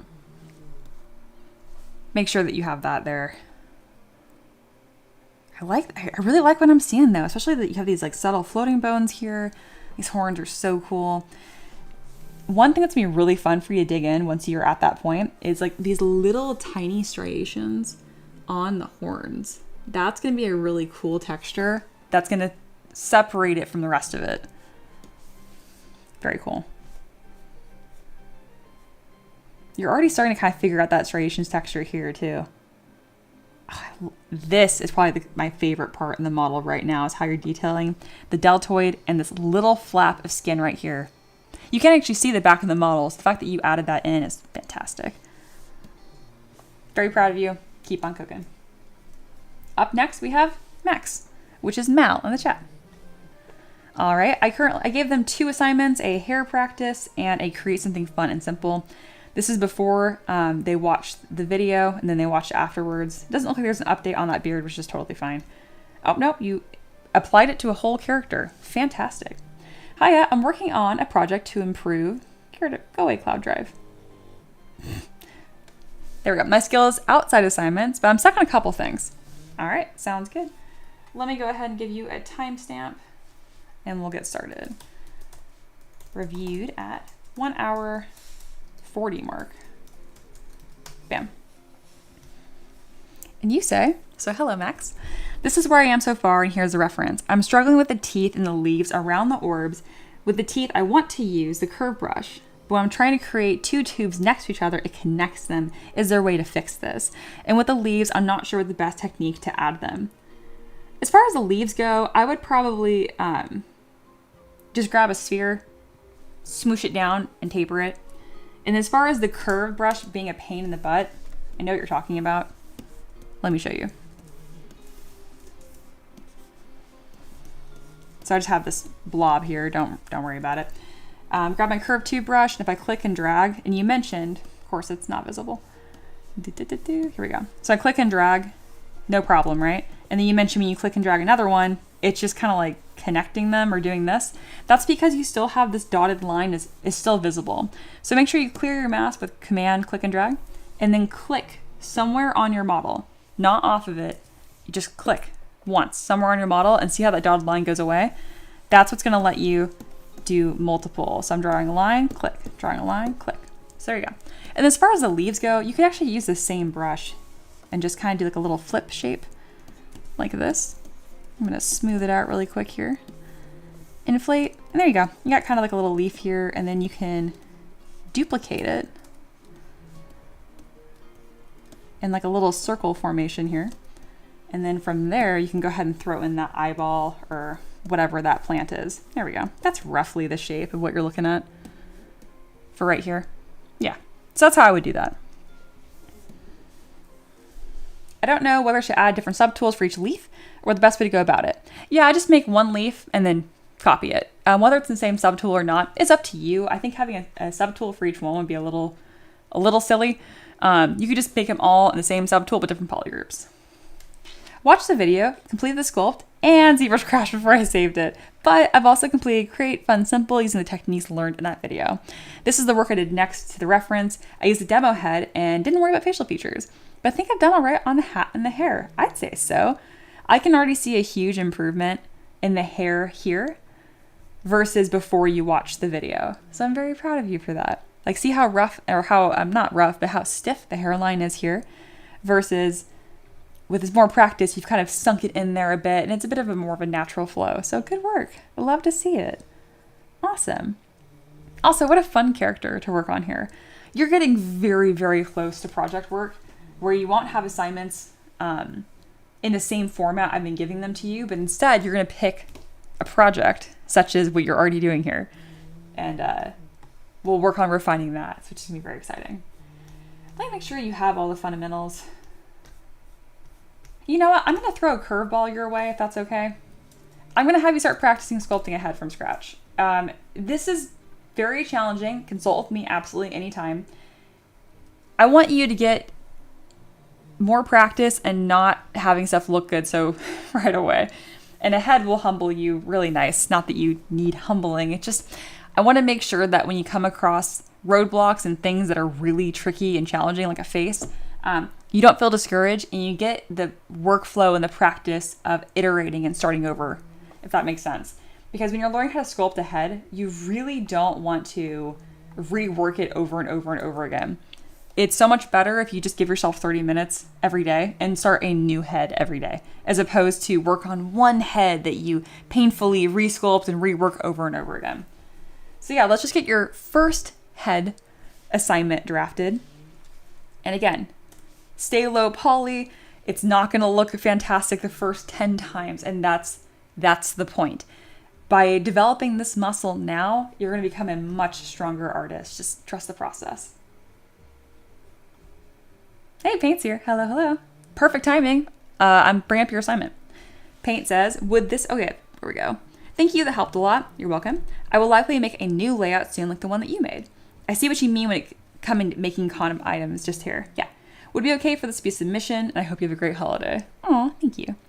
And yes, this is perfect. This is great. I think you had a ton of fun here, and I'm really impressed because you pretty much created an entire body from scratch. So the nice booty. The progression you've made here is pretty amazing. Also, the head improvement from this point here to this point is very impressive. I think it's interesting that the nose looks like a skull, like the nose was just bitten off in a way. So I'm not sure if that was an improvement, but everything else definitely was. You have a lot more structure to the head here, and it's just a more interesting shape to look at. I'm especially impressed with the mouth. Mouth can be very tricky. Man, fantastic work. A tip I can give you right now that's going to help is see how you have these neck muscles are pointing away from each other. That's pretty much never going to happen. They will always come in an inward V to the top of the collarbone. That's the only tiny note I have for you. You're doing fantastic. Let's get you a new assignment. Keep you cooking. Yeah, this goblin did put his nose where it did not belong. If you have any questions, now is the time to ask. What do I want to have you work on next? Have you done alphas yet? Yes, good. I gave you alphas. You've worked on those a little bit. Because you're starting to toy with fabric, and I can tell that we're not totally sure what's going on here, but we have some really good silhouette going on. We're going to go ahead and give you a fabric fold assignment. Specifically, I'm actually going to have you follow my sculpt a dress assignment. That's going to be perfect. This is technically a study. If you're not sure what to practice, I give you examples, but really what I want you to do is just to follow along with the dress sculpt with me. Boyfriend wanted to have a bat nose. Oh, I totally see that then. I totally see that. In this video, I show you step by step how to make a dress. If you're like not feeling a dress, that's fine. You can make a cape, you can make a shirt, just some sort of fabric you can start practicing. Good work. Next up is Steph. All right, Steph is working on her first project. It is going to be a dwarf, and she has some concepts. I love it. And this first one was making a base smash. So they took the default base smash and made it more dwarf-like. They did quite a good job here. All right. Lost some definition in the legs, but it's going for short and stout build. Even though they're small, they're high muscle. Awesome. All right, let me go ahead and give them a timestamp and we'll review this right now. Reviewed at the 1 hour 47, we'll say 48-minute mark. That way she doesn't have to listen to me ramble at all. Alrighty. Gonna wait for just a second here.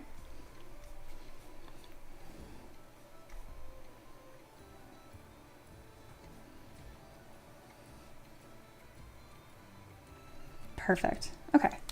Hi, Steph, in the future. We're going to review this awesome base mesh you got created here and see what we can do to improve.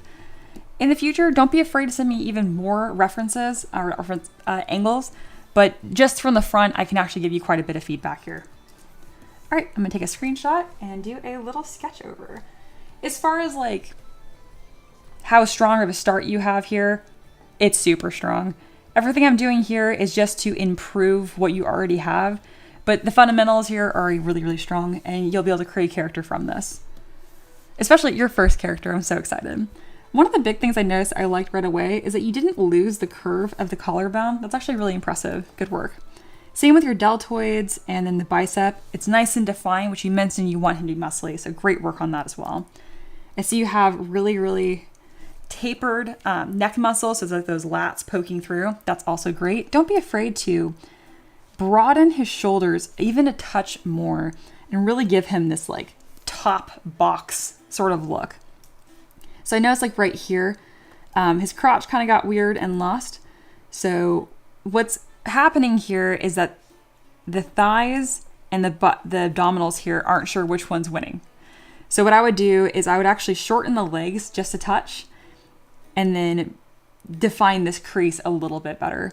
Also, even though he's super short, there's some landmarks that are consistent. And one of those is the tip of your fingers will fall in the midpoint of your thigh. So you actually need to make his arms quite a bit longer.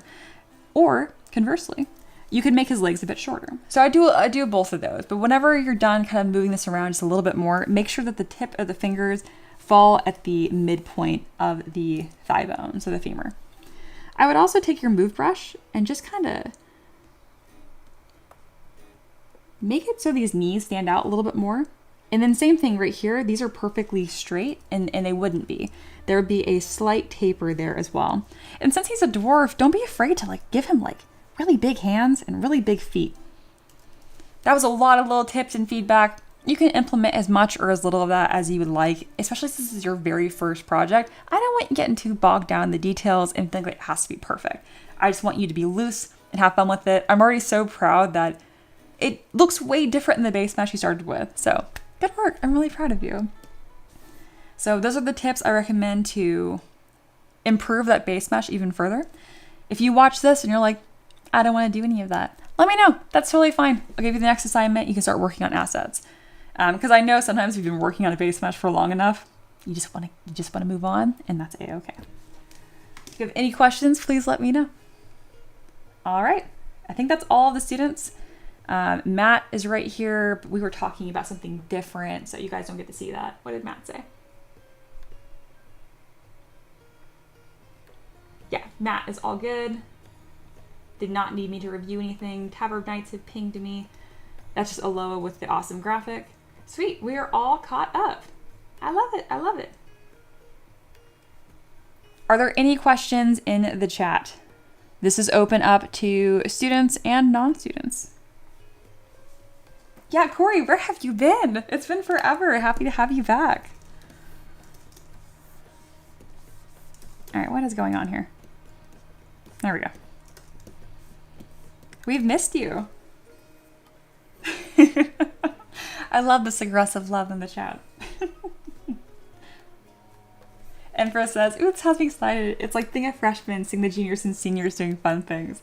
And it's so funny, Empress, because you are so much closer to that than you think. So it's pretty awesome. Corey says, oh, around. Obviously, you do not have obligations as a peasant. You are free to frolic wherever you wish, but we're happy to have you back.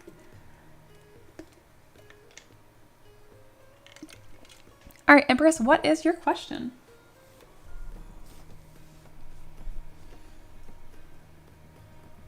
While you have that cooking, let me go ahead and get this tabard pet looked at. Guards, get him. Lovingly. Oh, we are not saving. That would be very sad. We are just opening. There we go. All right, these are all the tabard pets. We've been working on a rust monster. Corey says hi. Oh, hello. This guy's looking insane. Thank you. Empress says, we'd make money. This is a joke. On a real note, though, as soon as you can make one model a week consistently, I'd open up a Colts 3D and just start putting stuff up there. On a real note. Listed everything up there for like $1. Doesn't hurt.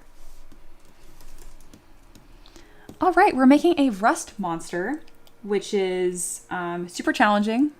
Complain. I'm gonna do my best. That's what I do. This little beholder came out great, so let's just not overcomplicate this little dude. Wow, we are running out of space. Ugh. Okay. I don't know how many tools you can put into a ZBrush project until it crashes, so I'm actually gonna just save a backup of our tabard pets right now out of terror. All right, where is the rust monster that I need to figure out how to make cute? There are not going to be any references that are relevant for me here. Just pain. Rust monster. You know, if I type in rust monster chibi, well, the gods just blessed me, the art gods, with like, someone did this work for you. I guess. It is cute. It is something. All right, I have some ideas. Wow, what am I gonna do here? Okay, we'll figure this out. She says, confidently. All right, I'm taking a screenshot of these two, and this is gonna be a really good learning experience for all of my students and people just kind of hanging out. Because I'll show you guys how I can make a chibi out of anything.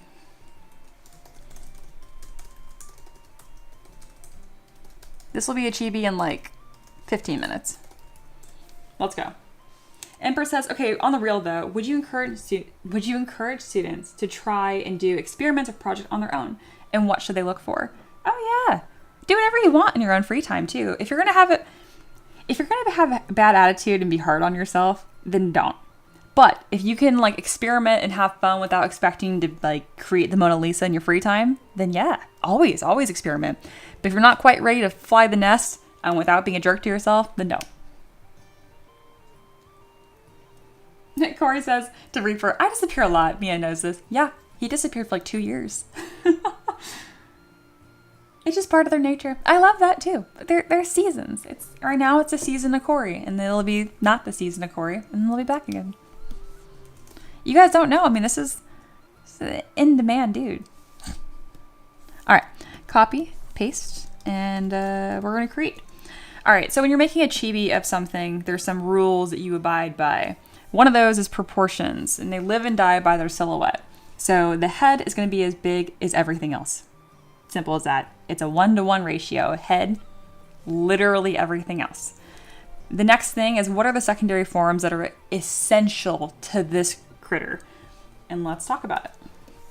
I'm going to do a little screenshot and I'll tell you guys what is non-negotiable. I'll let you guys look at this and then think of an answer yourself. What are elements that have to be included in the chibi to be recognizable? All right, thinking's over. Here's the answer. The answer is many things. 1, the mandibles. That has to be there. Otherwise, it's not going to look like an insect. Another answer, or part of the same answer, is the antenna. I'm going to do these in different colors. So we got 2 non-negotiable features. Another non-negotiable feature is going to be the shape of the hands and the feet. This like two-hand thing. 2-toe thing. Those all have to be there. Another one is going to be the tail. With the tail tip can kind of be whatever. It just needs to be this shape. Something like that, some sort of tail. And the very, very last thing that has to be included in some capacity is going to be the carapace. I'm probably going to just have it as 3 sections. So there we go. Mandibles, antenna, feeties, carapace, and tail. And if you're like, you just described the whole thing. No, I didn't. And you'll see why. It's going to be so like simple the way that I implement it. And you'll see how. There we go. Bam. Alrighty. I'm going to delete everything that's in here except for this sphere. All the little eye stalks and whatnot can go away. All right, we're ready. First things first, let's establish our color. It's going to be the same red as Moo's cap, just to be consistent. We have a head. And then this one's a little bit different because it's going to be a lengthwise mini, kind of like our snail, as opposed to height. A lot of these have been stacked on top of each other, but not this one. You're making a chibi chasm fiend. Yeah, or chasm fiend. Yeah, pretty much. It's a rust monster. All right, I'm going to call it just insectoid. So here is the head. Done. Command-Shift-D, duplicate, body. I can lower it a little bit, but those are the proportions. That is finished. I'm not really going to mess with that other than small tapering. Next up is going to be these little feeties. Oh, you know what? I need to lower this. When it says autosave, you don't mess with that. You stop, drop, and roll. You do not touch, otherwise ZBrush will crash. All right. Next up is adding some of these secondary features. So let's go with our curve brush, or curved tube brush. I'm gonna edit it just a touch so it has a natural taper to it. If you wanna know how to do this, just let me know. But I've said it so many times that I'm not gonna say it. Wow, why is it stuck? The transpose brush is like, I will not be unselected. There you go, that was weird. There we go. Perfect. This will be the same color. So we're going to have these kind of arced backwards because I think that would be the cutest. And then increase the size just a touch. All right, we have some little antenna. And now time for some little mandibles. If I'm not careful, he's going to look like an ant. And to be honest, he might just look like an ant regardless. All right, these are mandibles that come in. So let's go ahead and flip this head upside down.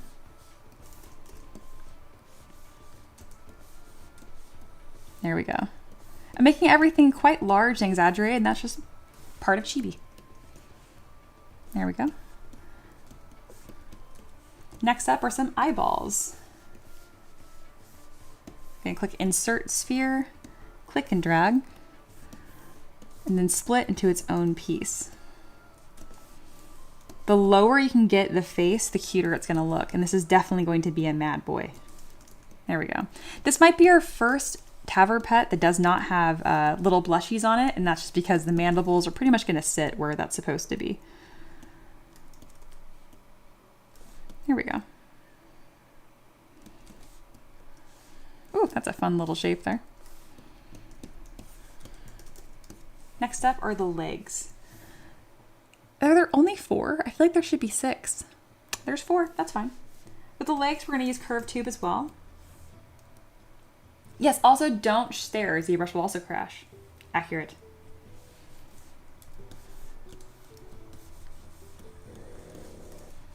All right, I like this taper shape we already have going on, so we're gonna keep it. We're gonna put our first set of legs right at like separation between the head and the body, and that will kind of signal there's supposed to be a shoulder there. We're not gonna duplicate the legs quite yet because the back legs and the front legs are gonna be very, very similar. So I can kind of take this moment to create this little foot shape I was talking about. And they're gonna have 2 little toes. Flip over to the bottom.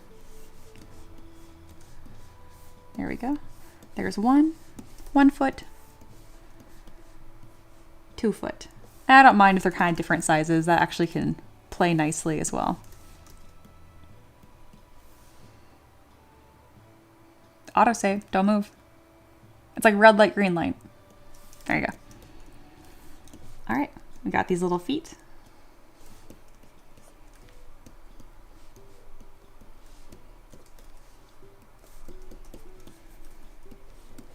And then with chibis, you usually can make the feet either really big or really small. I find both have been successful.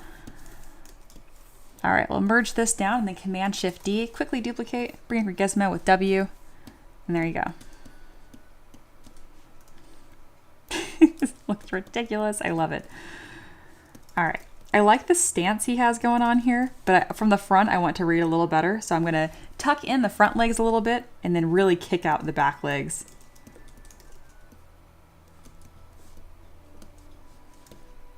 Perfect.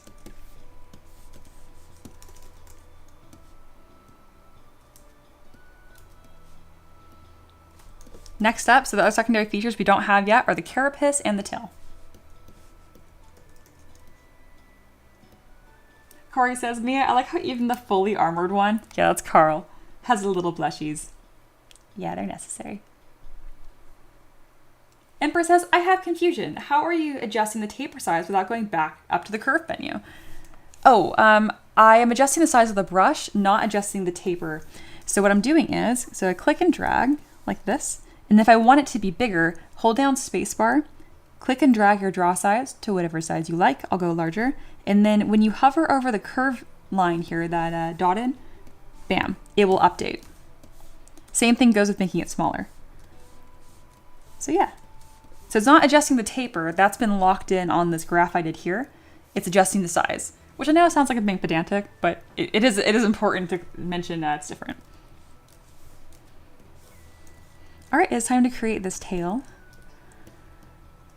I'm gonna click and drag to one side.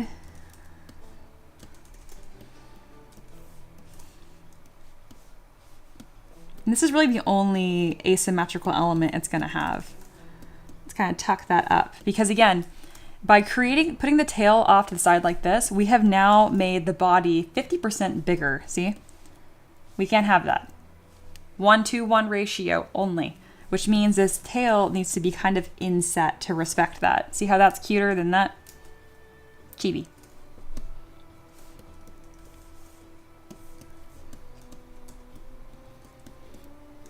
And like, yes, it's art. There's many correct answers, but I find when I act like there's a million different answers, I confuse the heck out of my students. So if I sound like I'm talking like there's rules, it's for clarity.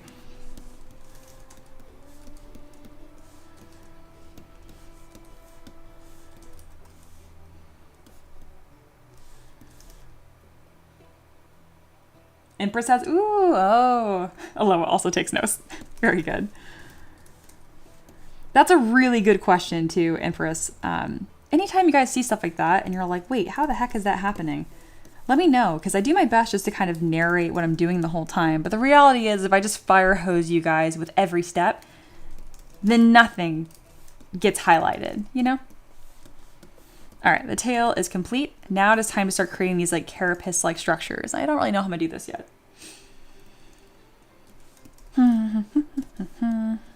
Empress says, I actually need to get a composition notebook to keep notes in. I always forget.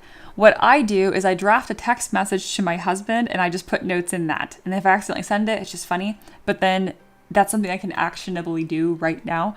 Because if I say, oh, I'll wait to take notes until I get like a notebook, I'll never do it. So just open up a text and send it to your mom or something. I don't know. Whoever. I mean, don't actually press send, but I find that chaotically works. Does your phone have a notes app? Probably. That also works.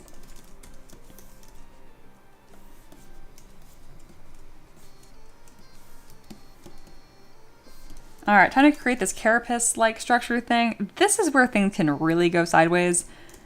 So I'm gonna try to not let that happen. I'm gonna duplicate the head, and then I'm gonna mask lasso. Some sort of carapace-like structure. I want a curve that's gonna follow the body.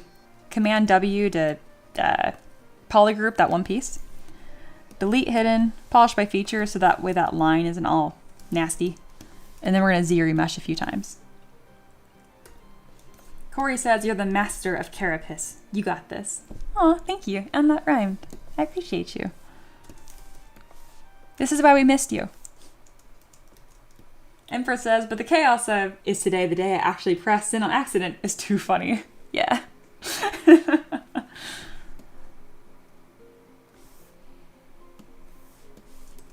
All right, we now have this and we can finally introduce a second color.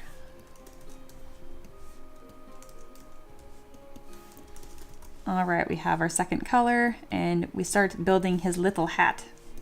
Oh my God, his little hat. He's so cute. What the heck?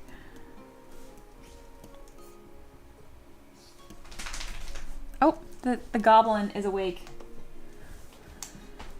Hello. Let me click you. Hi. Are you awake?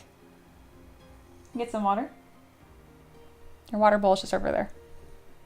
I don't know what you want. I think he just wants to be talked to. Honestly, same. I get that. Okay, I'm gonna go back to work now. Okay? He's sitting down looking like he needs something. Okay, give me like 5 minutes. I'm almost done with this. I'll take you out. Okay? All right. Emperor says, somehow we made a cute Rusty. Not somehow. I give you lots of tip. Lots of description.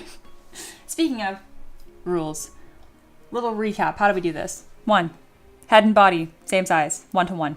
2, identify necessary secondary forms. That's it. Then just do the thing.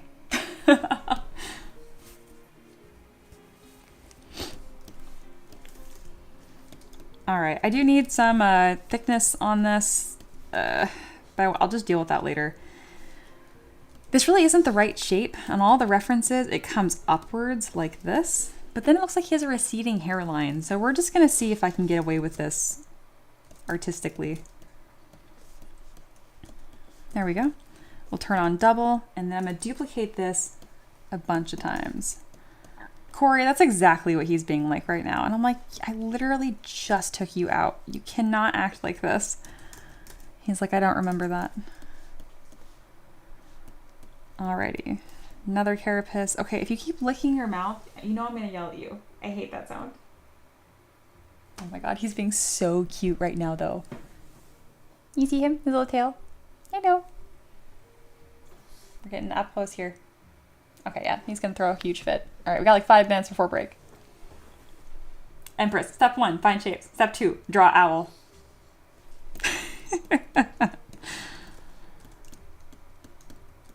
Alrighty, that looks decent. Why not shorter?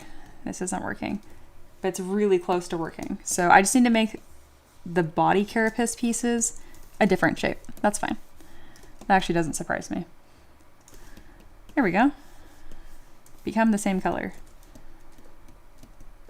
I don't really like the way that I did this. It actually has to be, oh, it really has to be one continuous line, doesn't it?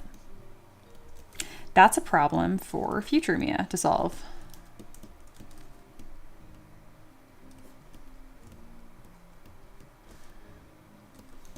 And then it needs to go down its tail too. So we're gonna have 3 different carapace sections. One's for the head, one's for the contour of the body, and one for the contours of the tail.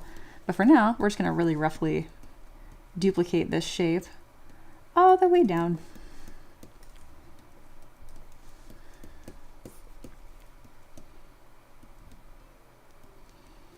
Okay, I don't wanna do that again. That's too tedious. Can I just grab these, split, and then just duplicate this section? Duplicate.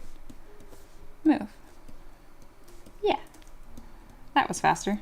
Not as clean, but that's okay. This will get more love and attention later. You existed to be a problem child, and we figured it out. Oh yeah.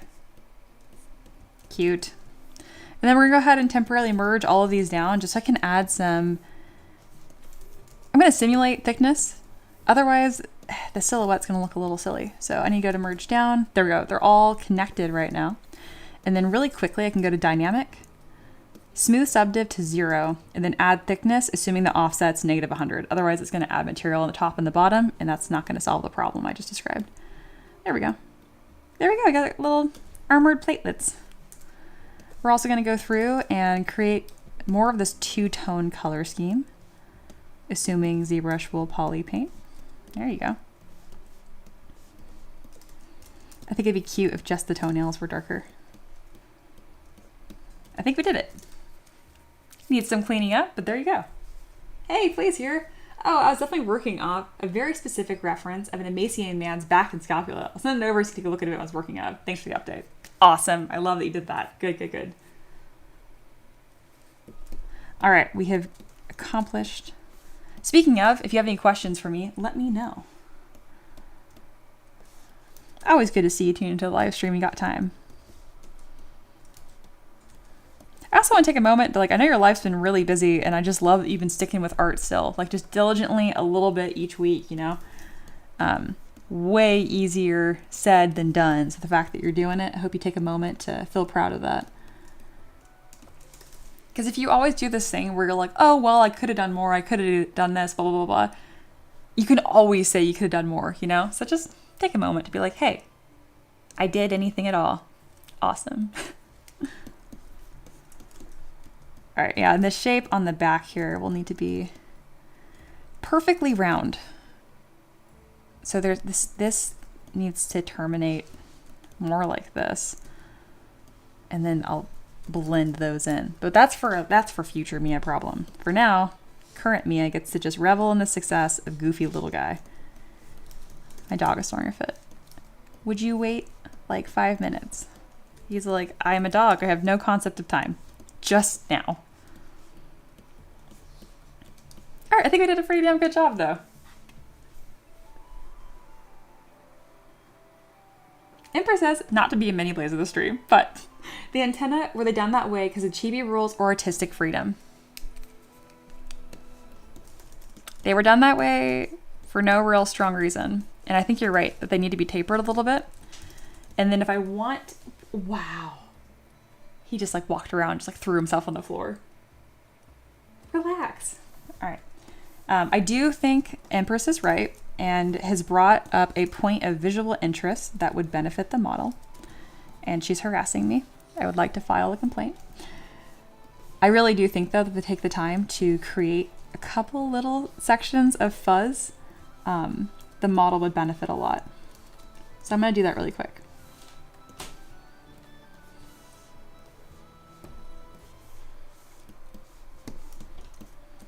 There we go. I'm not doing it all the way up and down because that would be too detailed, but this is one of the key elements that are unique that I could actually add detail, so. Ask and you shall receive. There you go. Now it's like a little crab. Cute. I'm actually going to make the head a little more triangular by doing this. See, before, after, adds a lot. And then same thing, we're going to round up the back a little bit. But notice how I kept those spheres pretty much intact the entire time, and that's definitely not an accident. I don't know how these legs connect. The legs are kind of weird. So what we're doing right now is like the secondary forms of the secondary forms. If that doesn't make any sense, that's okay.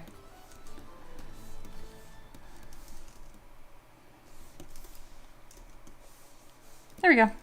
Just a little bit stronger. Alexander says, okay, you're still here. How hard would it be to put a shield with a bite out of it below him? Not hard at all. Because he does eat stuff. Let's go ahead and we're going to go grab Carl's shield. Because this is the guy who he's probably going to eat. We're going to go ahead and click append. Sword and shield.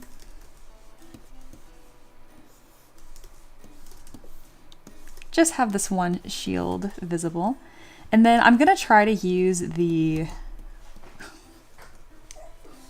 You guys hear him? Sorry, I'm being distracted. But oh, he stopped doing the cute thing. He was just doing the cute thing. He was rolling around on his back. Okay. You know how animals are. It's like, look, he's doing the thing. No, he's not. Anyway, so I have the shield here, and I'm going to use the knife brush to kind of like notch out a bite.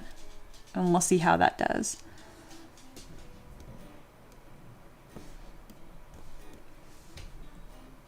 Flea says, the one big question I had that I forgot to ask was whether you think I should take this creature to full-on completion with like detailed skin and or texturing or 3D printing, or move on after the sketch. I think you should go all the way with it because you are so close. I really don't think you're that far off if you just let yourself know, like you did what you're going to do with it, right? But you've done 80% of the work already. So if you just find like a good like alpha to like throw on him and call it a day, definitely get to the point of 3D printing because then you can like enjoy it 3D printed. Dude, relax. Good question. All right, I'm gonna grab the knife brush here. Not knife rectangle, knife curve, please.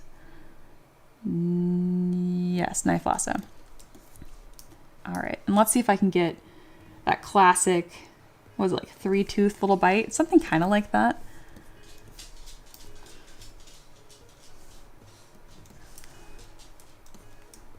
I need this to have higher resolution so that way it doesn't look so pixelated when I cut into it. Maverick is throwing tantrums back there. I don't know if you guys can hear him, but like, oh my lord.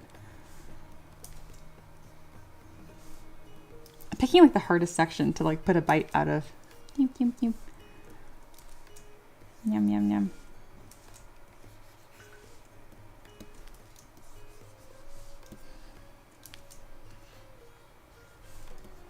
Something kind of like that. I'm going to edit this later on, but if I don't have it on here, I'm not going to remember. So the biggest purpose of having this with a little bite taken out of it now is just so I make sure I come back and I kind of cleaned up. There we go. That's already looking really cute. Go ahead and flatten that. And sorry, Carl, you have met your match. I love that just the shield has a bite of it because it kind of implies that the rest of Carl is no more. Is this our first, like, violent Taverb lore? Oh my god, cute. All right. We're taking a screenshot of this. Fantastic. Look at all these little dudes. And that is our second art of the day.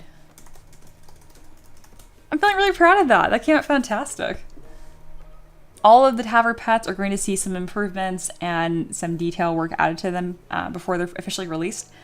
But this is a really strong start. I'm going to save it again. Lots of saving. Awesome. All right, guys, I'm going to take a break and I will be back in probably about 10-15 minutes. It's not going to be a very long one because I don't think I need a long break right now. But just to be safe, we'll say I'm returning in 30 minutes.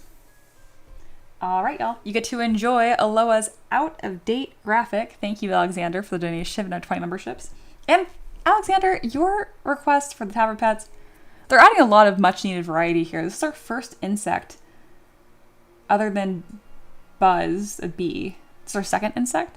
I don't even know what snails are. Snails are definitely not insects. I don't know what that counts as. Anyway, I encourage y'all to stand up, get some water, maybe stand in the sun if you have sun. I don't. I just have clouds and rain. I'll see you guys in a bit.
Hello, and I am back from break. All right, and I see Corey said, thank you. I see you got a membership, so thanks to whoever that was. That was Alexander. Same reason why we're doing Tavern Pet today. All right, sweet. Gonna go ahead and reset the goal just because I got my Tavern Pet cleared out. And now it's time to start cooking on the next Tavern Keeper's craft. So that is going to be this really cool multi-faced Emperor of the Galaxy, Gorkep Mick Annam. So let's do it. Making another note what I got done today.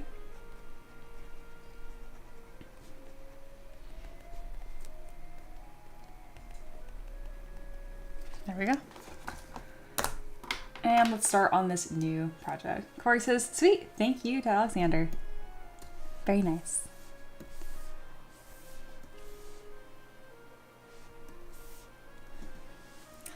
Alrighty, let's talk about this next request. This is also from the lovely Mr. Banana Shem. And this is going to pair in the same world as that insectoid bio-horror Emperor Swarm we worked on. Alright. John says, last time I requested the big bad evil guy. Bad. Now I'm going to request the Emperor of the Galaxy, a mysterious figure who existed for hundreds of years that no one has seen his face. He wears a helmet that has 3 faces, each with horns above them and each equidistant with jewels on top. Alright. He wears a regal coat of white and gold underneath and a white fur cloak obscuring the rest of himself. And he floats on the ground. Alright. Underneath the cloak is an exoscoot that encases with an exoskeleton and creates a force field to protect him in battle. His body is muscular, all that kind of stuff, and perfect, but we're not going to be able to see a lot of that, but we'll allude to it by the shape of the exoskeleton. Or I guess exosuit that covers the exoskeleton. We got a lot of layers here. Alright. You know, I might be able to modify the insectoid kit to get this.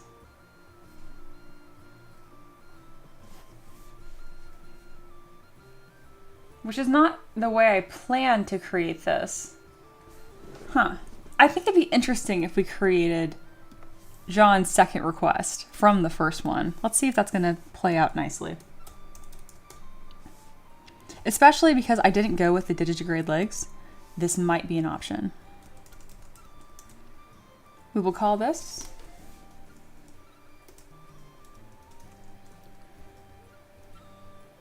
Galaxy Emperor. I need to come up with a better name for this. We'll do that for now. All right.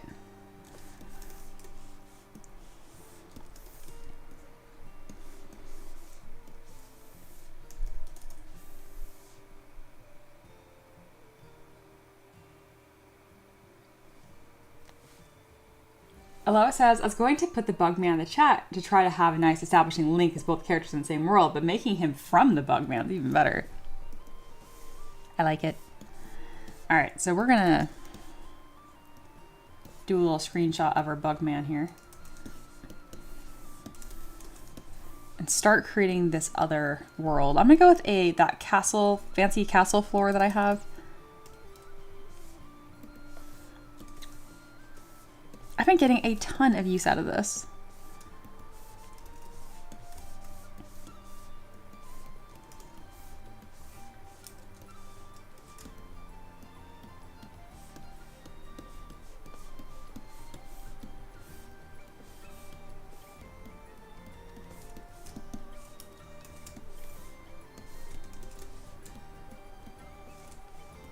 This is going to have a blue and gold color scheme, so I think what I already have here is going to play out quite nicely.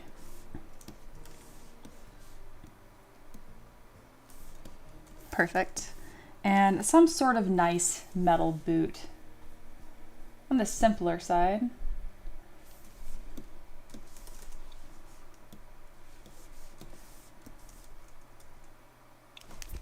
Did I delete my metal boot to force myself to make new shoes? I do this to myself sometimes, where if I use the same old assets for too long, I will go through my asset library and delete them to force myself to make a better version of it.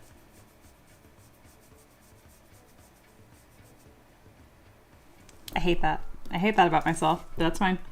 That's okay. Fine. We are going to go with this boring leather boot for now, and I will shapeshift it into a cool metal thing later.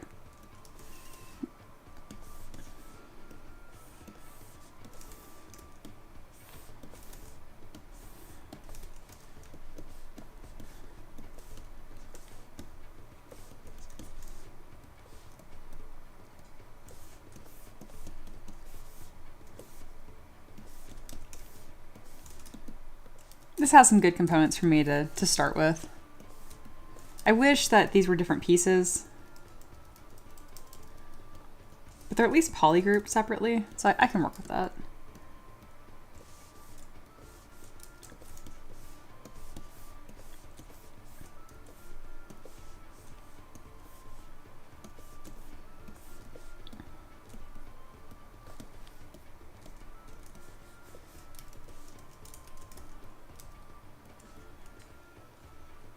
It is happening. Future Mia problem is now. God, I hate when I do this to myself. Womp womp. That's kind of an ongoing joke on the channel here where I will make things future Mia problem, and then without fail, future Mia happens, and then I have to deal with it, and it's the worst.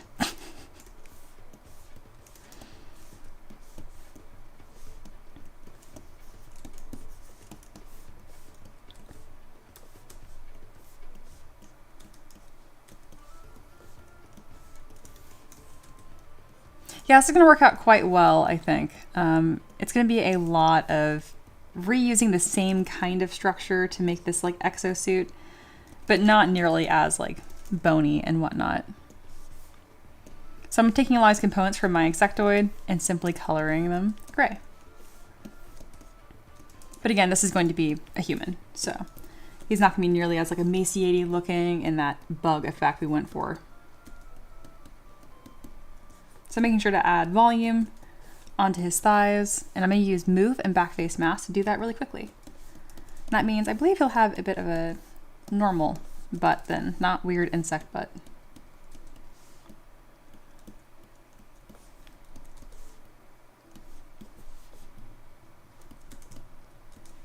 Which also means I'm going to move these little knee pads to the front because they're going to look like armor. Move and backface mask to make the boots a bit wider. Perfect. It is just a rolling future problem. It just keeps on happening. It's the worst. All right, these hands are definitely not going to work.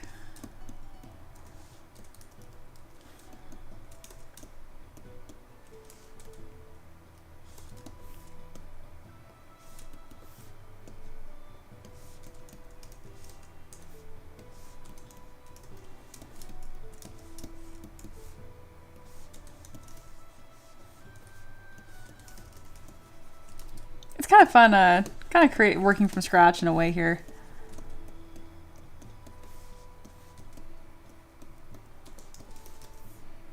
Just instead slowly transforming this insectoid. I don't recommend this as like some normal workflow. It just sounded like fun today, so that's why I'm creating it this way. Especially because they are in the same universe, and I would love if they had a similar silhouette. Again, similar, not the same.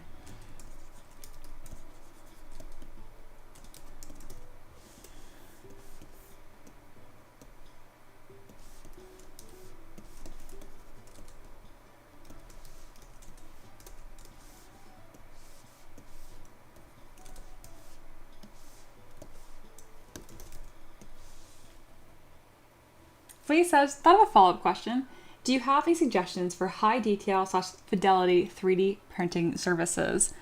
I haven't had to use any of them because I do my own 3D printing, and I would love if I had a better answer for you than that.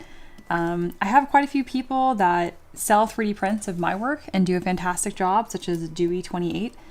So you can always go into our Discord and ask if there's anyone who's willing to fulfill your prints. If you're just looking for a one-off 3D print service or something small, you could even talk to me and my husband about that. Fleet says, I have access to one, but compared to more recent printers, it's not super high res. I'd love to paint it if I do print it. Ah, that makes sense. Ray says, who is that one Star Wars character that's brown, has multiple limbs, and multiple lightsabers? The bug looks like... Oh my god. Yeah, Star Wars... Ricky would know. If Ricky is watching, he's going to say what it is. Star Wars... Grievous? Is it Grievous? I think it's General Grievous. Yes. This guy, right? Also, hell yeah, that's what he reminds me of. Good call. Especially because like the helmet was kind of like mandibles.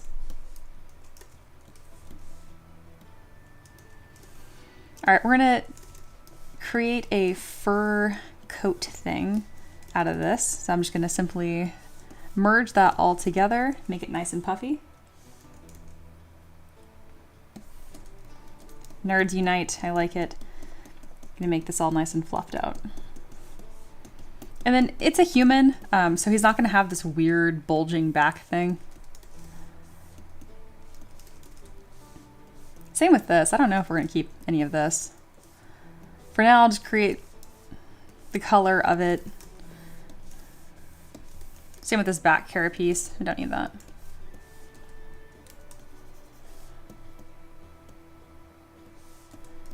And then the head needs to be replaced by this epic helmet thing. I don't think it's actually helpful for you guys to see me create like this. This is kind of goofy and fun. But it felt like it would save me time than just working completely from scratch. And I think it is. At the very least, it's fun because it puts them both in the same world.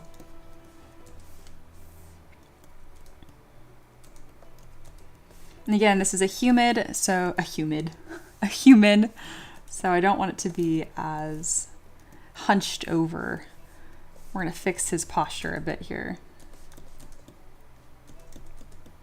Oh, he's also going to be floating. I forgot about that. So let's go ahead and scoot this face down, turn off perspective, and pose these feet.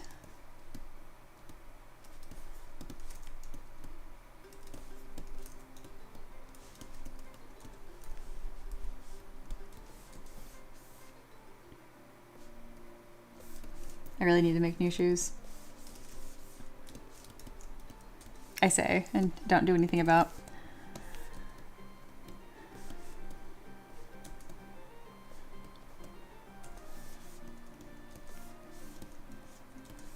There we go. He is now floating. He's missing a head and he's missing hands. So let's fix that. Hey Matt, working on Memorial Day. Yes, I am. Which, it's also a bank holiday today in the UK, which I thought was interesting.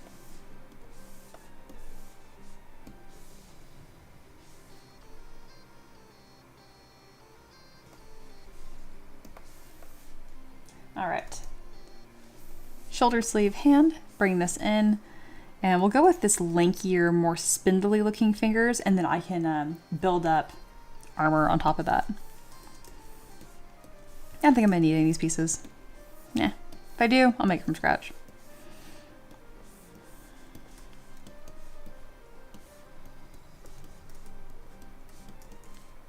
Yeah, these hands are gonna be perfect.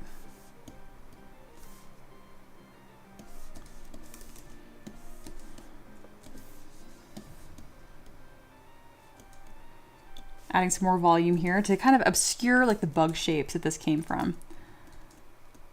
Let's go ahead and indent a little bit right here so we can create the separation from the deltoid and the bicep. There we go, very nice.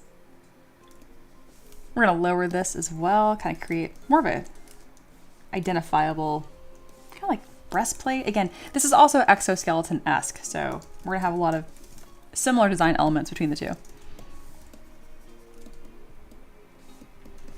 Let's go ahead and move the neck to be on top, so that way he doesn't look so hunched over.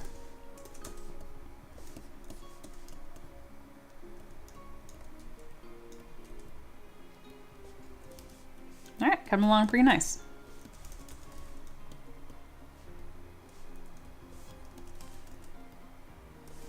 Another key factor of this is going to be the really elegant draping cape behind him. They mentioned it's white and fur. So to create that, we'll go to Append, Cube. I normally do this single-sided poly. I probably should still do that.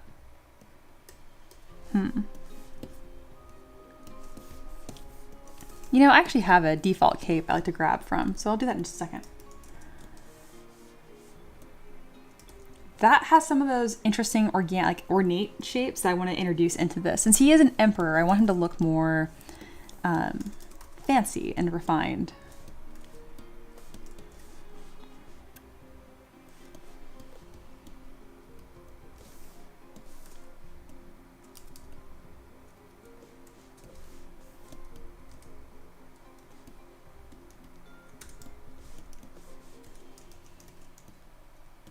What is a single-sided poly? I will show you in just a moment. I believe I have it located under shirts. Yes, I do. So right now this has double turned on, which means you can see it. Otherwise, check it out. Doesn't even exist. That means it's one poly, so it's single-sided.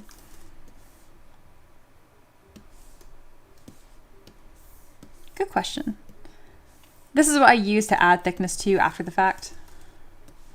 And this is what you have to be working with if you're going to do things such as simulating fabric, that kind of good stuff.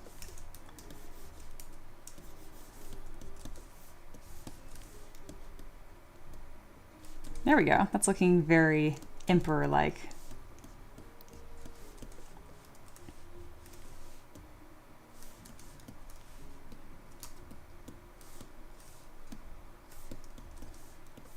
I don't want to get too much more work done before going on to the head, because that's going to be pretty much the entire model.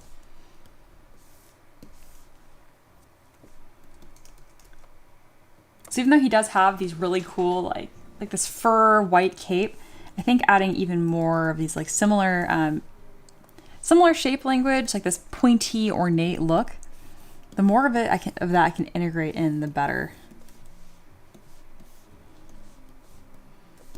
So this is the stage of the model I would refer to as the block out.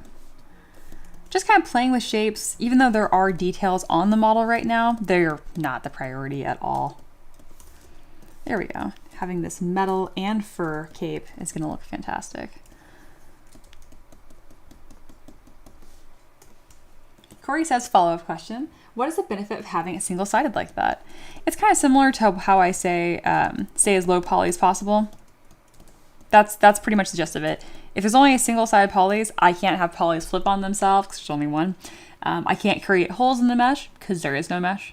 It's stuff like that. And that will allow me to, for example, like simulate fabric and whatnot. And then once I get it all shaped, I just go to dynamic subdiv and add dynamic thickness, which means it'll be the exact same thickness everywhere throughout. If I have a cape and just push it around, it's going to have thinner and thicker areas naturally, and I want to avoid that. Good question. Ooh, here's an ornate version of that right next to it. Why don't I just grab the pretty one?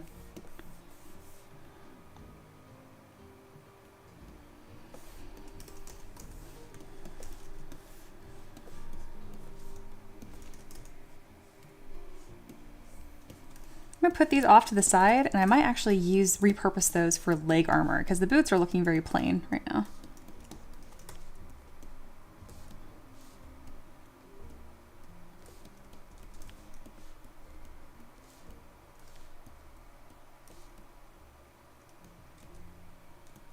Hey, Rudy's here.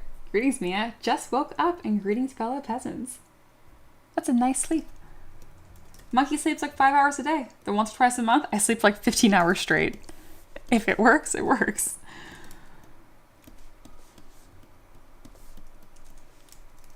If it doesn't work, I am sorry to hear that. Sometimes sleep, unfortunately, is more, you have to treat it more like a luxury. And I get that. We've all gone through stages of our life like that.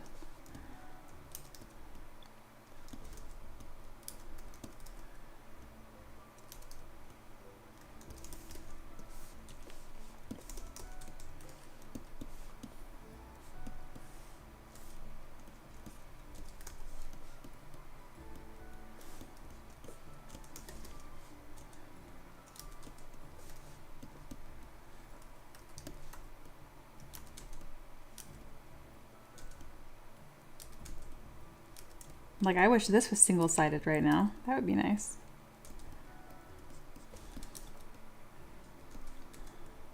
Granted, I'm kind of using it in a way that I didn't intend to use this. So the fact that it's working at all, I am quite pleased. Let's go ahead and save myself a little bit of time here and just make these separate pieces, because I know I'm going to want to fiddle with them a bit. And then for these, I think it'd be nicer if I go to auto groups, delete hidden, so there's just one. I think if I mirror and weld across the x-axis, there we go. We get a more intentional looking shape. How about pulling that over? There we go. That looks much nicer. Mirror and weld. Why aren't you doing the thing? There we go. That's looking more like armor. I can have a secondary pointier layer underneath. I need to shorten up his arms though. He's got these like mad, crazy, long bug arms.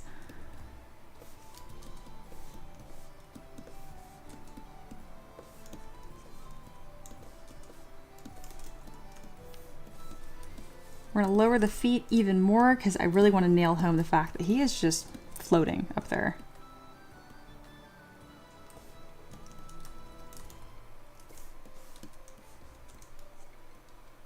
Is this a comfy stream? Nah, just chill. Oh, with the sweatshirt and stuff? Probably, yeah. It's Memorial Day. Everyone's kind of just having a good time. Kicking back. Most people are taking the day off entirely.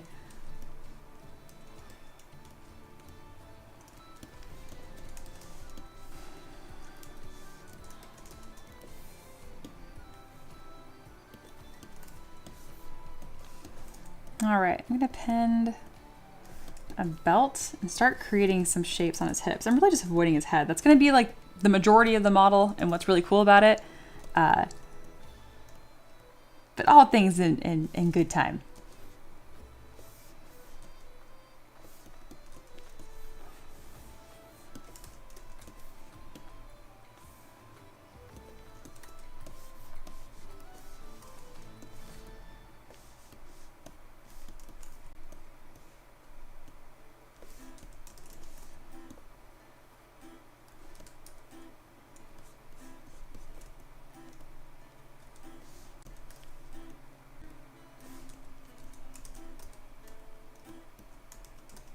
Hey, mean cat's back. Against the canvas of the night appears a curious celestial phenomenon. Salutations, ZBrush individuals. Yeah, we finished up this crazy bug man, and then from that I'm creating the second request from John. So same world, but very different character. This is going to be the Emperor of the Galaxy. So you nailed it with that celestial vibe. Absolutely what I'm going for.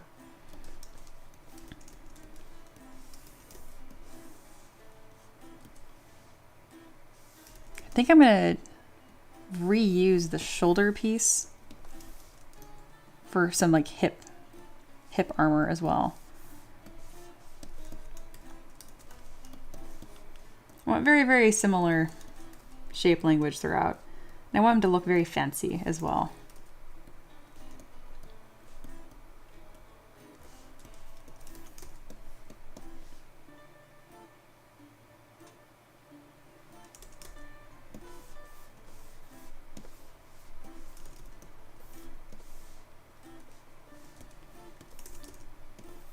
At some point, I'm going to start adding some blue accents into this, and maybe now is that time. Yeah, perfect. Let's go with a kind of light blue there. Ooh, fancy.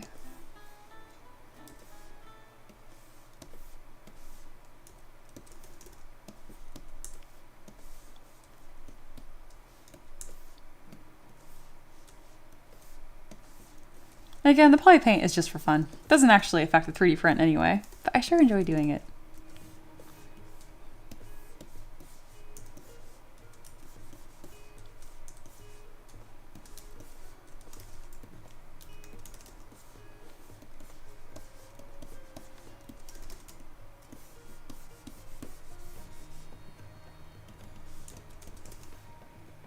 I could have swore I made these separate piece.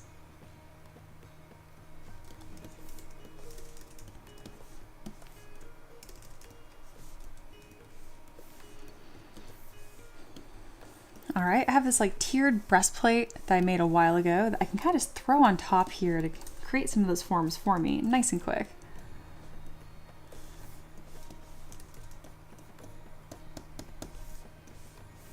There we are.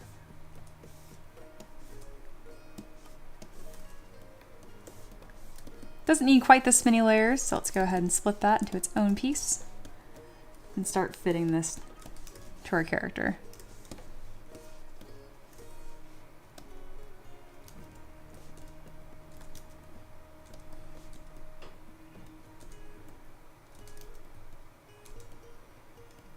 My only concern with this is it doesn't look that exosuit-esque. Let me read this request again. He wears a regal coat of white and gold. So I went with white and blue. I should do the same yellowy gold color that's on our insect dude. And that'll really help kind of put him in the same world. Why won't this poly paint stick? You're driving me crazy. How many times do I need to poly paint the same thing? You know what? While I'm at it, I might as well split this to be a single-sided mesh anyway. And I'll zero mesh by half.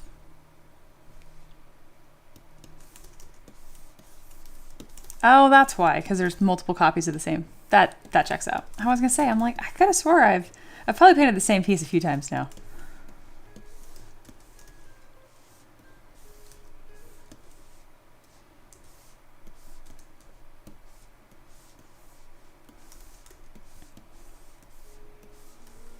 There we go. And that's even further going to serve to put these into the same world.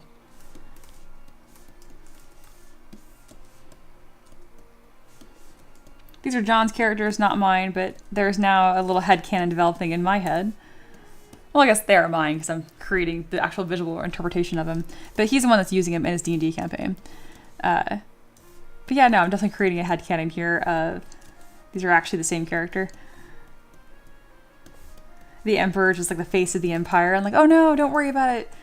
You know, I'm taking care of the threat. But in reality, they quite literally are the threat.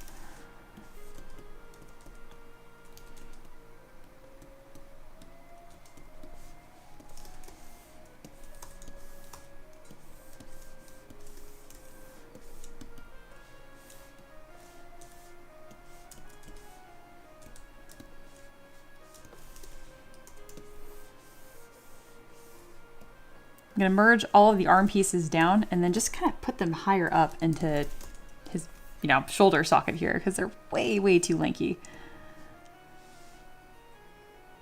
Rudy says the mini's giving Emperor of Mankind vibe from 40K. I love it. Ah, thank you. Supposed to be an emperor, so very good. Doesn't always mean that I'm successful with it though, so I appreciate it. Rudy, you always have really nice things to say, even if I did call you a glue eater on stream.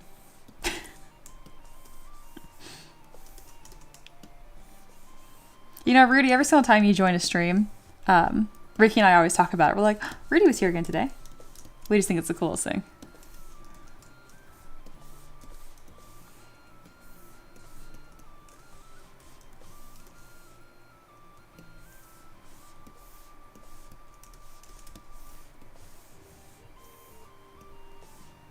Oh, I knew you were going to blow up my poly paint, and you did.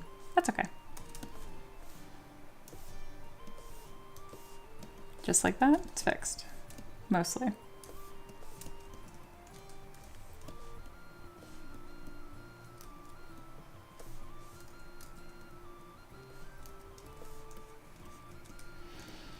I probably should give him a head.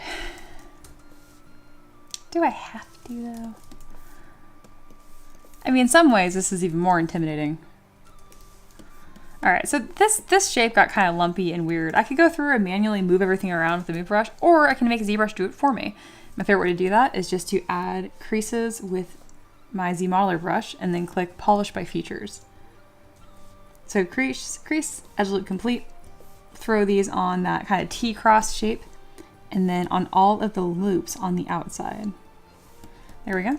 And now Polish by Features. Look how much nicer. Lumpy, weird, better. You can repeat this as many times as you want to get a much sharper shape.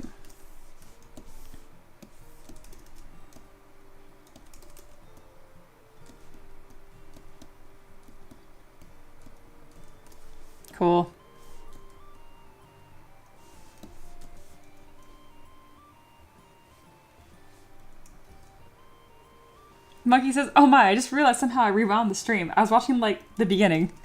That's too funny. Welcome back.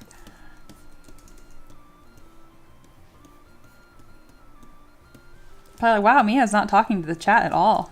Which is kind of true, honestly.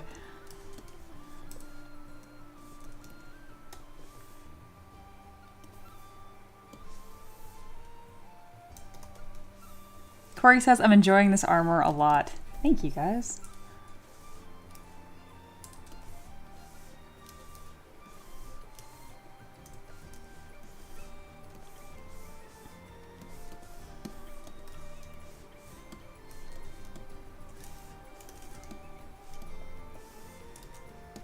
And it's so nice that John's already seen the insectoid finished, and he liked that a lot. So now I kind of know that this requester is especially like laid back, so I can get a little more creative here and some of the choices I decide to go with, which is my favorite thing.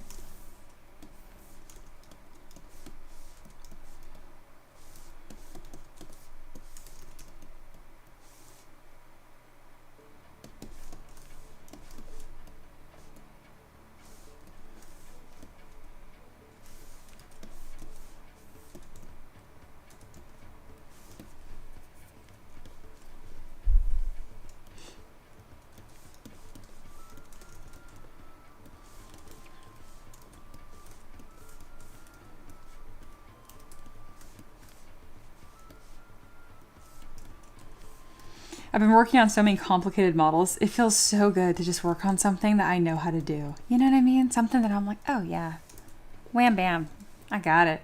I know how to do this. I know how to do this, and I know how to do this well at that. That's always a good feeling. Yeah, welcome to the present, Monkey.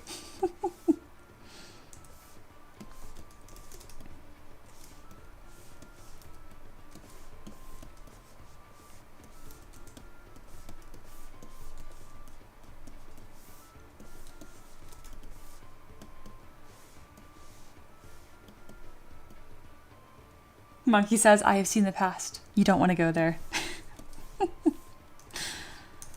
There's our bit of existential dread for the stream. I love it.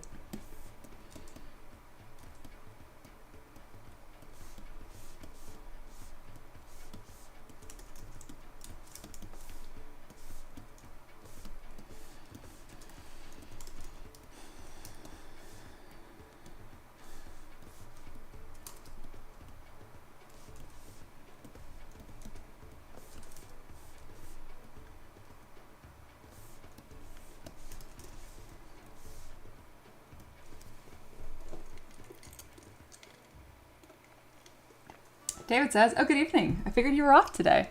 Yeah, I'm surprised in myself sometimes. I like to be consistent. Especially because I don't have a, you know, I choose my hours and stuff. I didn't feel like I needed a day off today, so I didn't.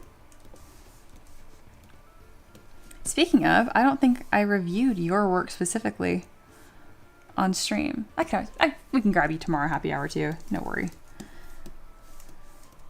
I know you got a nice big list of projects you're working on right now.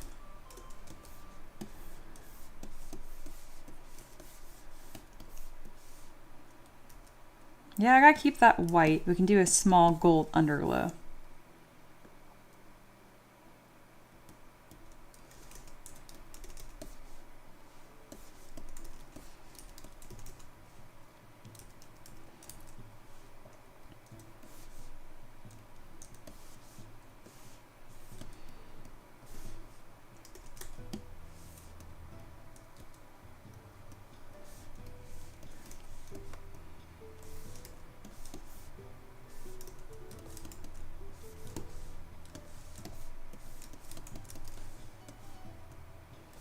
So I'm more focused right now. So I really appreciate you guys just hanging out in chat, having a good time. If you have any questions on like the process I'm doing, I'm not being as detailed about every step of the way, but there's no secrets. So if you're just like, wait, what the heck? How do you do that? Just ask.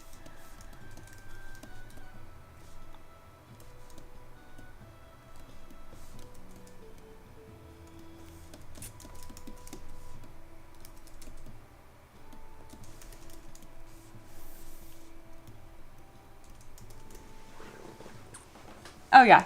Have not reviewed you today. Mini Mimics. Do you know the Muffin Man? I don't. I do not know a Muffin Man.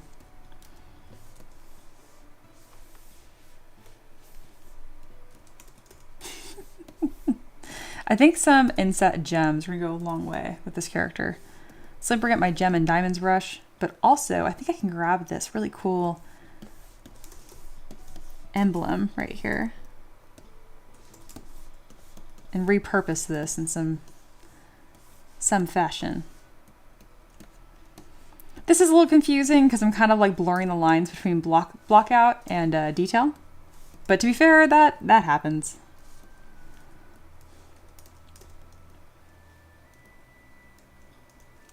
David says, Mia, also took my extra day off to look at some art stuff you mentioned on stream. I'm very behind how to make good models. I just mimic things. That's how it starts.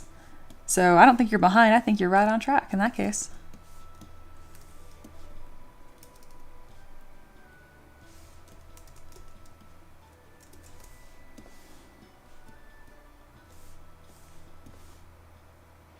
Where else can I put these gems?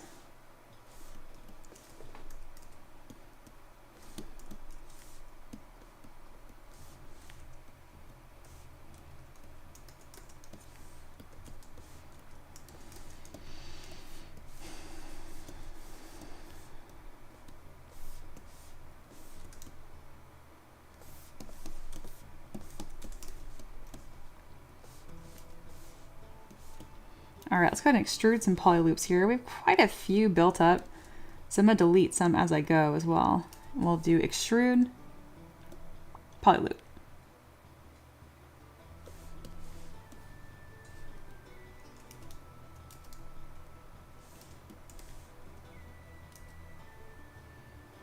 Can do some indentions as well. There we go, create some interesting shapes. Perfect. Hey, Stephanie. Thank you for reviewing my model. You're welcome. I've made the changes. It's looking a lot better. Thank you so much for your advice. Your current model looks amazing.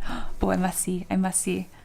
Oh my God. Holy crap. Awesome. Awesome. Guys, you guys see this? So if you've been here, I had reviewed this during happy hour. This is what I reviewed. Oh, why are you over there? Come here. Okay, I don't know why it's over there. But anyway, this is what I reviewed. This dude. And this is what she created with my feedback. That's amazing. That is so much improvement. So quickly, too. Oh my goodness.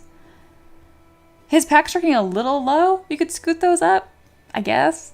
They're gonna be covered up anyway. That's like the only other feedback I have. And then his deltoids are getting a little too sharp and pushed out. That's really it. That's amazing. Dude, the way you improve the neck kind of shocks me because I don't think I really explained how to improve that. And you just went on and just nailed it. Amazing. Let me get your next assignment. It's going to be creating all the assets for it now. So armor pieces and lots of belts, shoes. It's a lot of work to put into one assignment. So if you need help with anything, please let me know. Speaking of, you have the full version of ZBrush. If you're feeling brave and you want to start looking at the Z modeler brush to make armor, I'm going to go ahead and give you that assignment.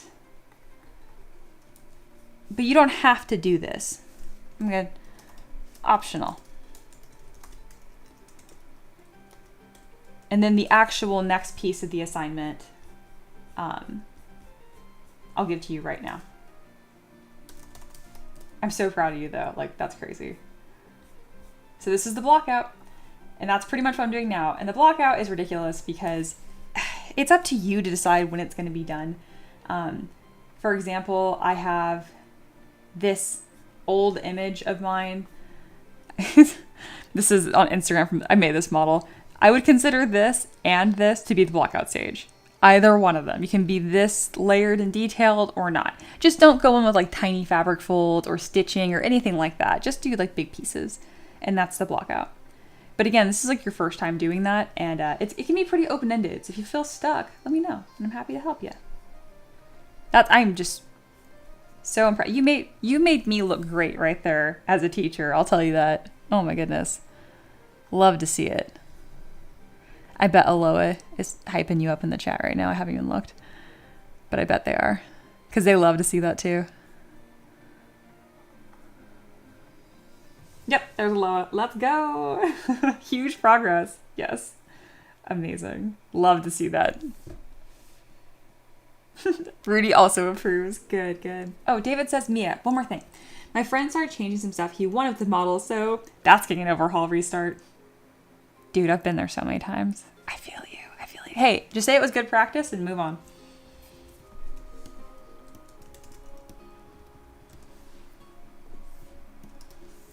Alrighty.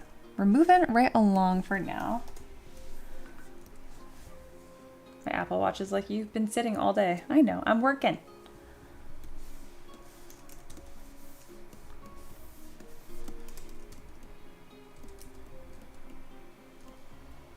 There we go.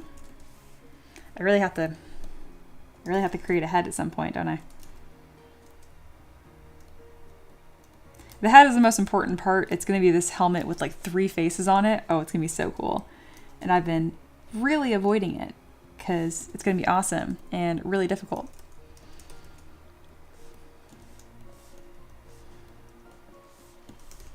What else can I put on? What else can I do to avoid doing that right now? Surely there's something else I can work on.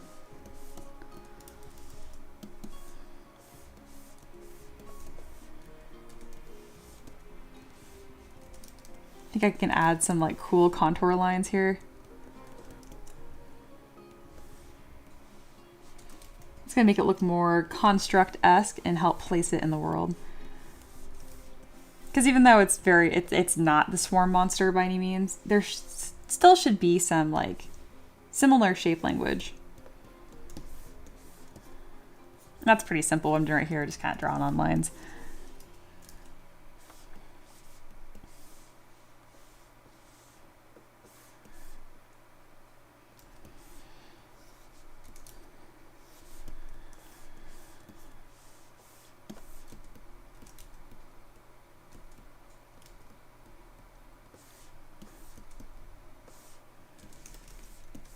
Very cool.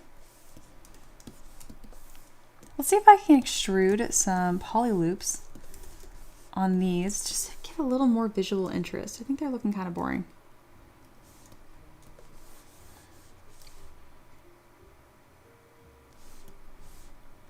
And if we can do this without breaking the topology, that would be awesome. All right, so we're gonna auto groups just to one piece again. Come on, stop it. Why are you doing that?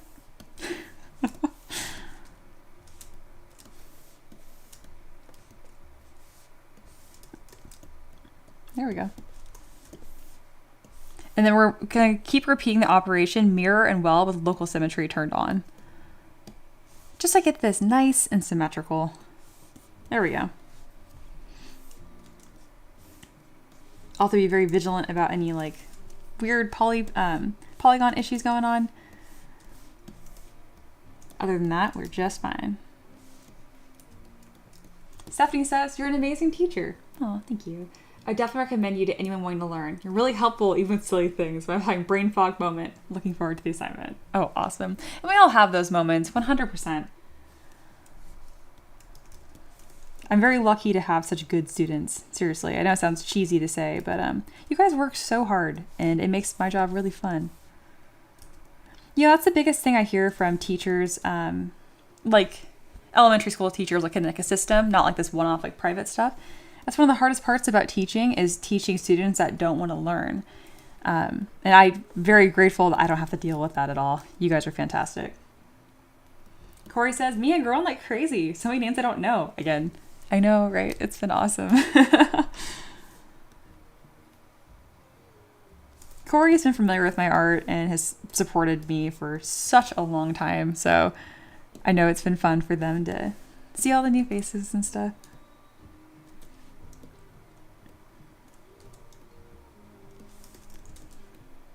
Look how much better that looks. Oh yeah. Looking fancy.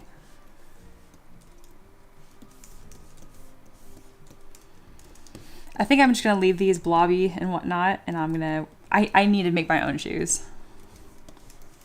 This base mesh here is actually from Ella's Arcanum, and I paid her to make a set that I could use, and of course that she could use. I didn't buy exclusive rights because it's just shoes.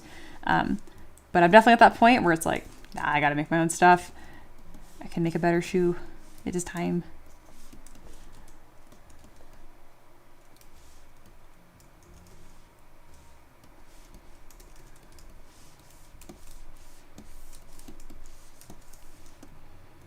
All right, let's shorten up that breastplate. Got weirdly tall. And then same with these. I'm actually a little miffed on what that looks like. Can I mirror and weld across Y? Will it look cool? No. What about the other way? It's kind of cool. I'm kind of going for different shapes right now, so.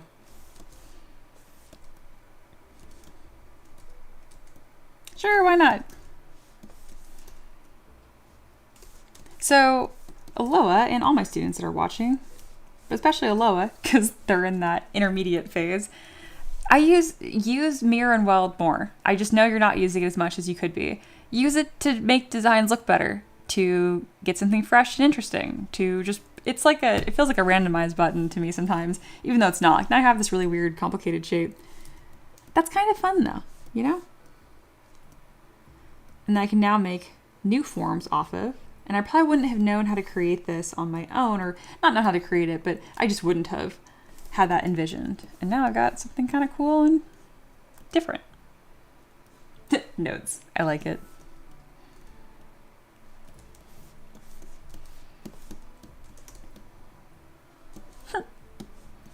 Monkey just saying Ella and Ella over and over again, presumably to Rihanna's iconic umbrella.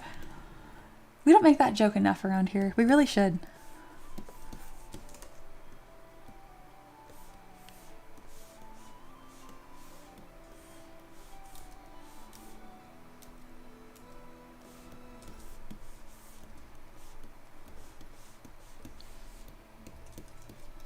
And then Bunny has some lore about rust monsters. I love it.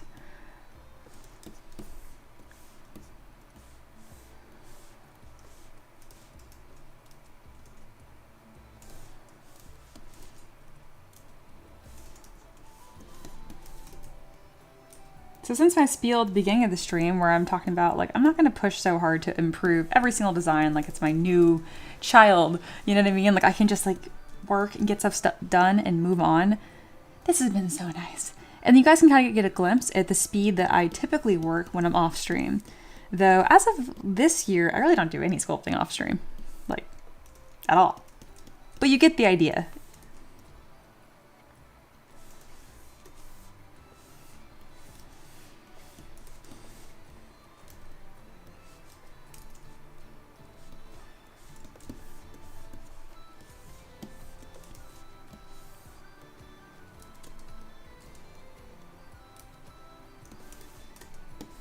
I don't like this tabard. I think you're an ugly tabard. How can I make you look better? How about mirror and weld? Like, I joke, but it's a really powerful tool, seriously.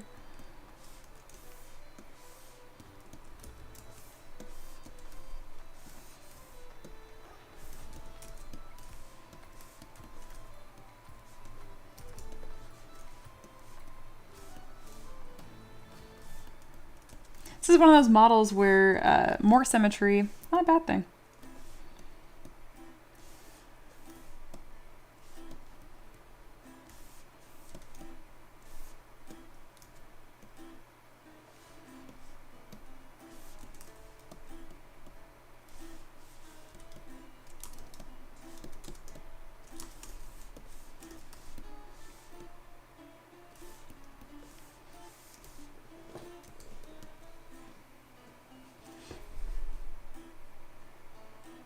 Rudy says, YouTube keeps giving me ads, but they will never make me pay for premium.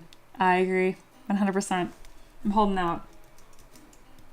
Corey says, it probably helps that you started doing your silent streams to keep from having to do so much off stream these days. Yeah. I get you. I actually don't do the silent streams anymore as of like last week, but that's because I did the silent streams, I'm better at doing everything on stream. If that makes sense. So even though I'm not doing that thing that you just gave credit towards, you're totally right still. That is why I can do this now. Yes, but no, but absolutely yes.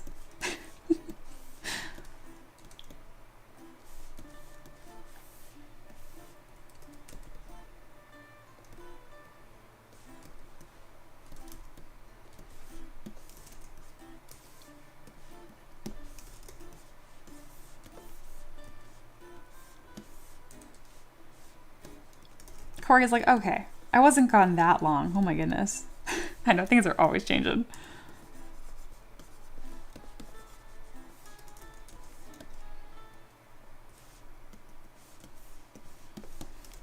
Man, I asked myself earlier, like, how much can I do to avoid working on the head? And it turns out a lot.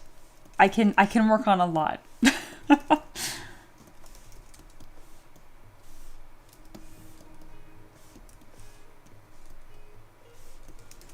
There we go. I think that looks cool. Corey says, well, you're always adjusting and making things better. Thank you. I'd like to think so too.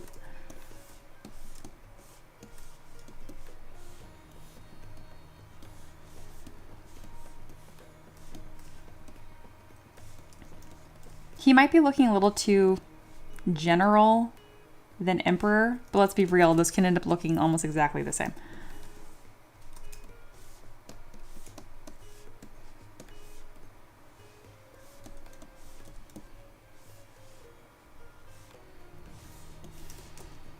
I think I have to start working on the helmet before Aloha jumps in here and is like, oh, Mia, that's the main part of the model. We both know you can't avoid it forever. And I'm like, watch me. Improvise, adapt, overcome. Bear Grylls. Oh my god, it's been a hot minute since I thought about Bear Grylls.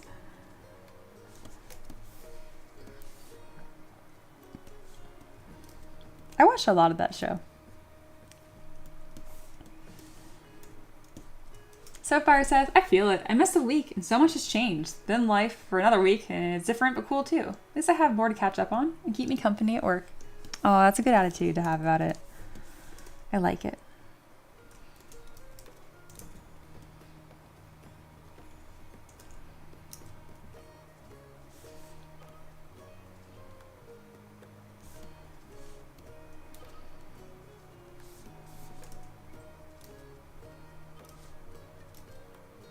Yeah, I'm surprised. I'm developing quite the little following of people that watch my streams exclusively offline. I'm always surprised. I'll like look at my YouTube analytics and I'll be like, I don't remember that stream getting over 500 views. When did that possibly happen? And I'm like, after the fact. That makes sense. Aloha says, spend your creative battery however you need. Save the headpiece for recharge, Mia. Is my studenting me? Teaching me? There we go.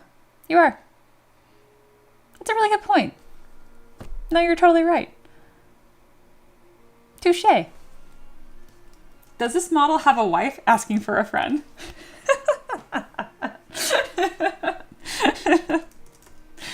Oh my goodness. We do love a man in uniform, don't we? Oh man, all right. That's getting this. We need double screenshot here. All of this is gold. Specifically, back to back. That's all going to have her quotes. Aloha for having a beautiful, teacher became a student for a little bit there. And then Empress being like, your model's hot. Oh, I love you guys.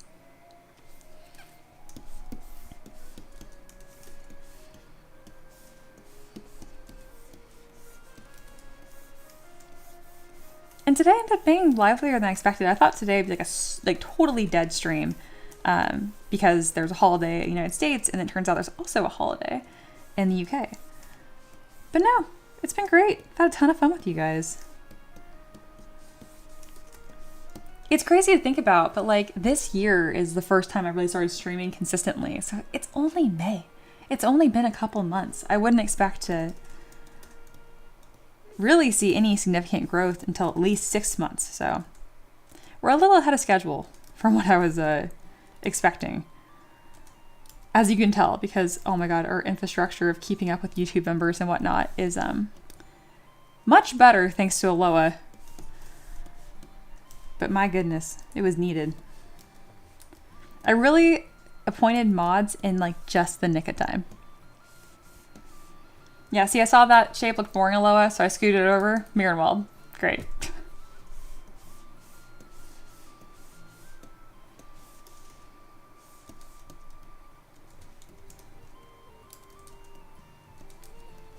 And then I think I need more jewels. More shinies, please.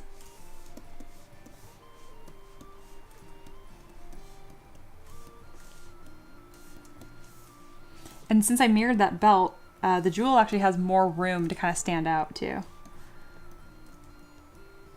Totally intentional. It wasn't. I'm just cooking and it's working out. Which happens a lot, actually.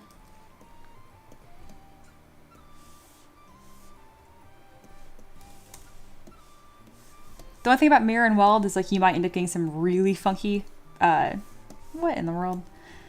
Geometry or topology. But if you're not rigging it, or if you're gonna retopo anyway later, just do it.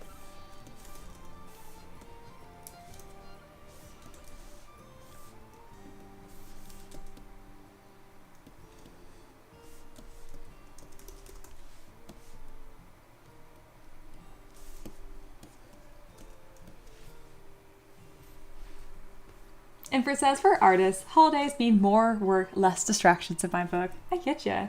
Monkey says, I mean, like, I'm avoiding the world because of holiday. That's fair.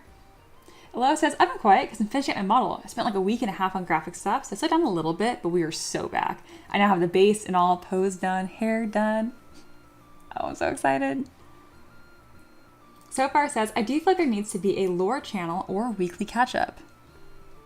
That's really smart because I don't want peasants feeling alienated just because they're not here every damn day, because you know I want you guys to feel like that you're in still. You know, I'll make a note of that.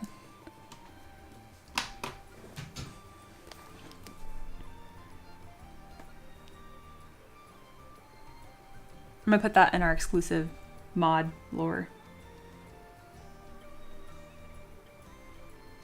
Been a request for some sort of weekly recap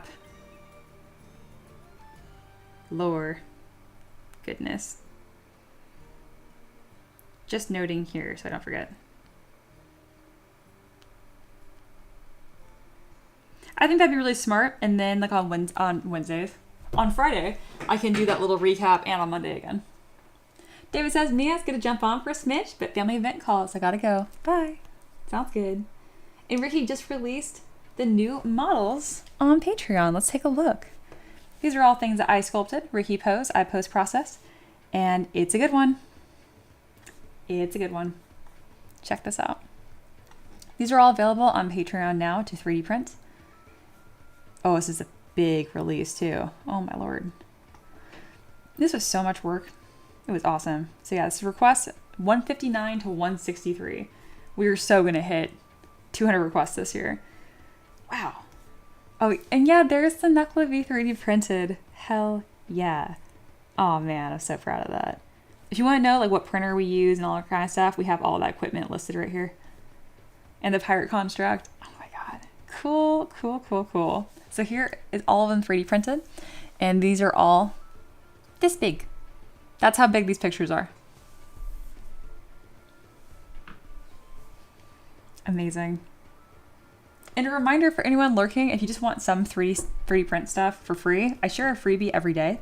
And then if you want like a lower, you can start your whole adventure on my Patreon for only $3. And I think that has a 1 week free trial too. So if you're like, I just want a couple models, I don't need all 1,000, I just want to support, hang out, there you go. We got a tier just for you. Wow. Oh, I'm so happy with these.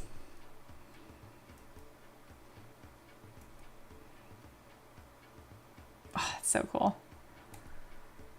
Good. I've been working hard. It feels good to see all of these printed, and her skirt turned out amazing. Wow. These are gonna look amazing all painted up too by somebody, not me. Never me. Thank you, honey, for getting all that put out. Looks great.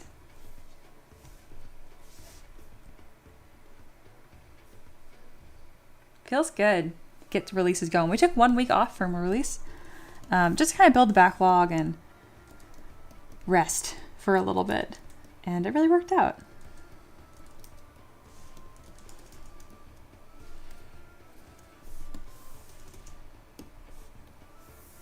All right, I wonder if I have any sort of headgear I can just loosely block on. Oh, I didn't realize I had this cape so nicely done. I have like a fur trim cape, literally ready to go.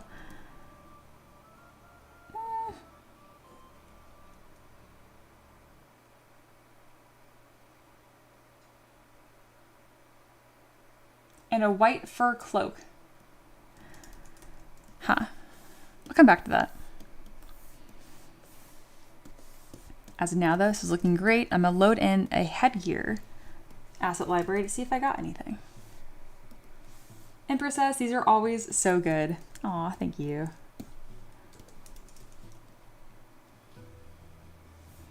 This head is pretty much gonna be just need to be sculpted from scratch. That's gonna be a lot of creative energy. Alo's right. I don't need to push on that right now. He's just gonna be headless Nick for right now. Don't worry about it.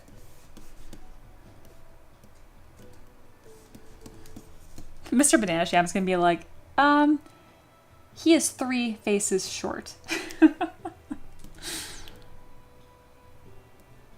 Already looks really good though. All right, we'll take a screenshot of this and that will be another art down. Amazing.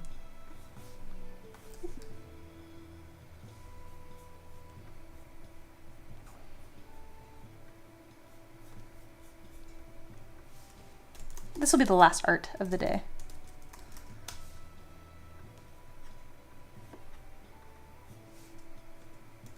Perfect. Yeah, I don't spend my creative battery very wisely, Aloha. I am what you would call over-disciplined. So I just trudge through. I just get it done. Whatever's next on the list, I do that. And that's how I ended up with Knucklevi, Cherry Blossom Dragon, some really hard requests, all in the same week that I tackled the Fall of Aloha. And I was like, I should have spread these out. Because as of now, I'm not sure how the Fall of Aloha done before you give me the next one. Well, no, I actually have like 3 weeks to get that done. So I think we'll be just fine.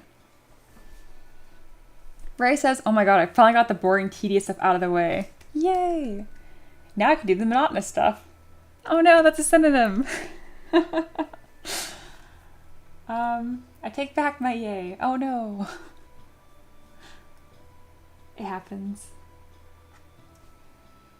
All right. Dude. Updating all my spreadsheets in goodness. I would say the block out is finished. We have not detailed the head for obvious reasons because there's no head.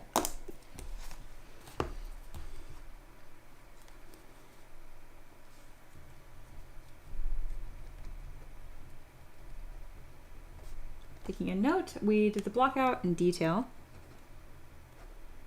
Kind of. So this is kind of a tricky one to hash out.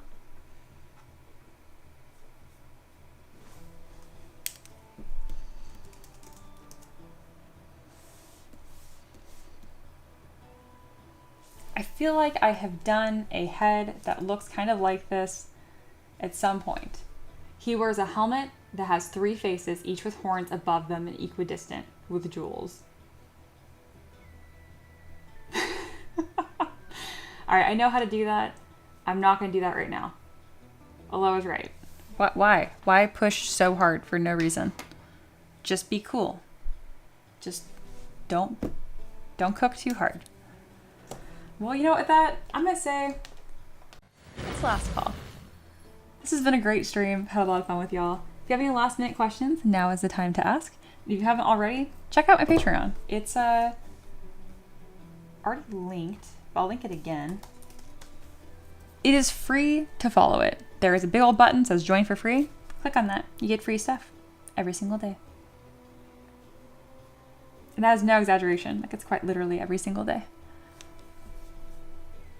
So yeah. I'll be back streaming tomorrow about the same time, noon Eastern time. It'll be cool. Corey says, takeaway for the day, just be cool. Yeah. Don't grind. Don't be such a spaz, me. Lois says, Mia, you've built the schedule up so you could push and do it, but imagine how much better it would be with a full battery. You doing yourself and the requester a disservice by redlining. It's true. It's true. Every now and then, though, it feels good to get like official permission to do less, you know? That's kind of how I started the stream, too. I mean, like, I'm not going to strive to be the absolute best I've ever been.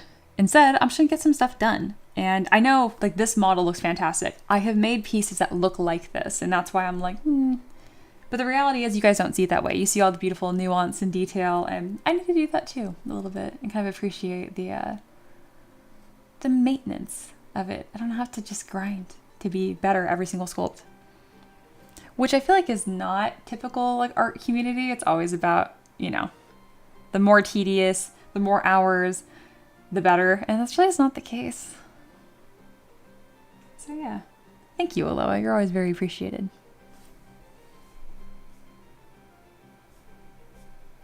All right, I'll be back tomorrow with another fantastic stream prepared. And that will start around noon Eastern time, though I have been starting closer to 11 Eastern time, so just keep that in mind. All right, you guys take care. I'll see you tomorrow, okay? And if you're enjoying the holiday, keep enjoying the holiday. If it's not a holiday for you, I don't know, get a little treat, call it a holiday. All right, y'all. Bye.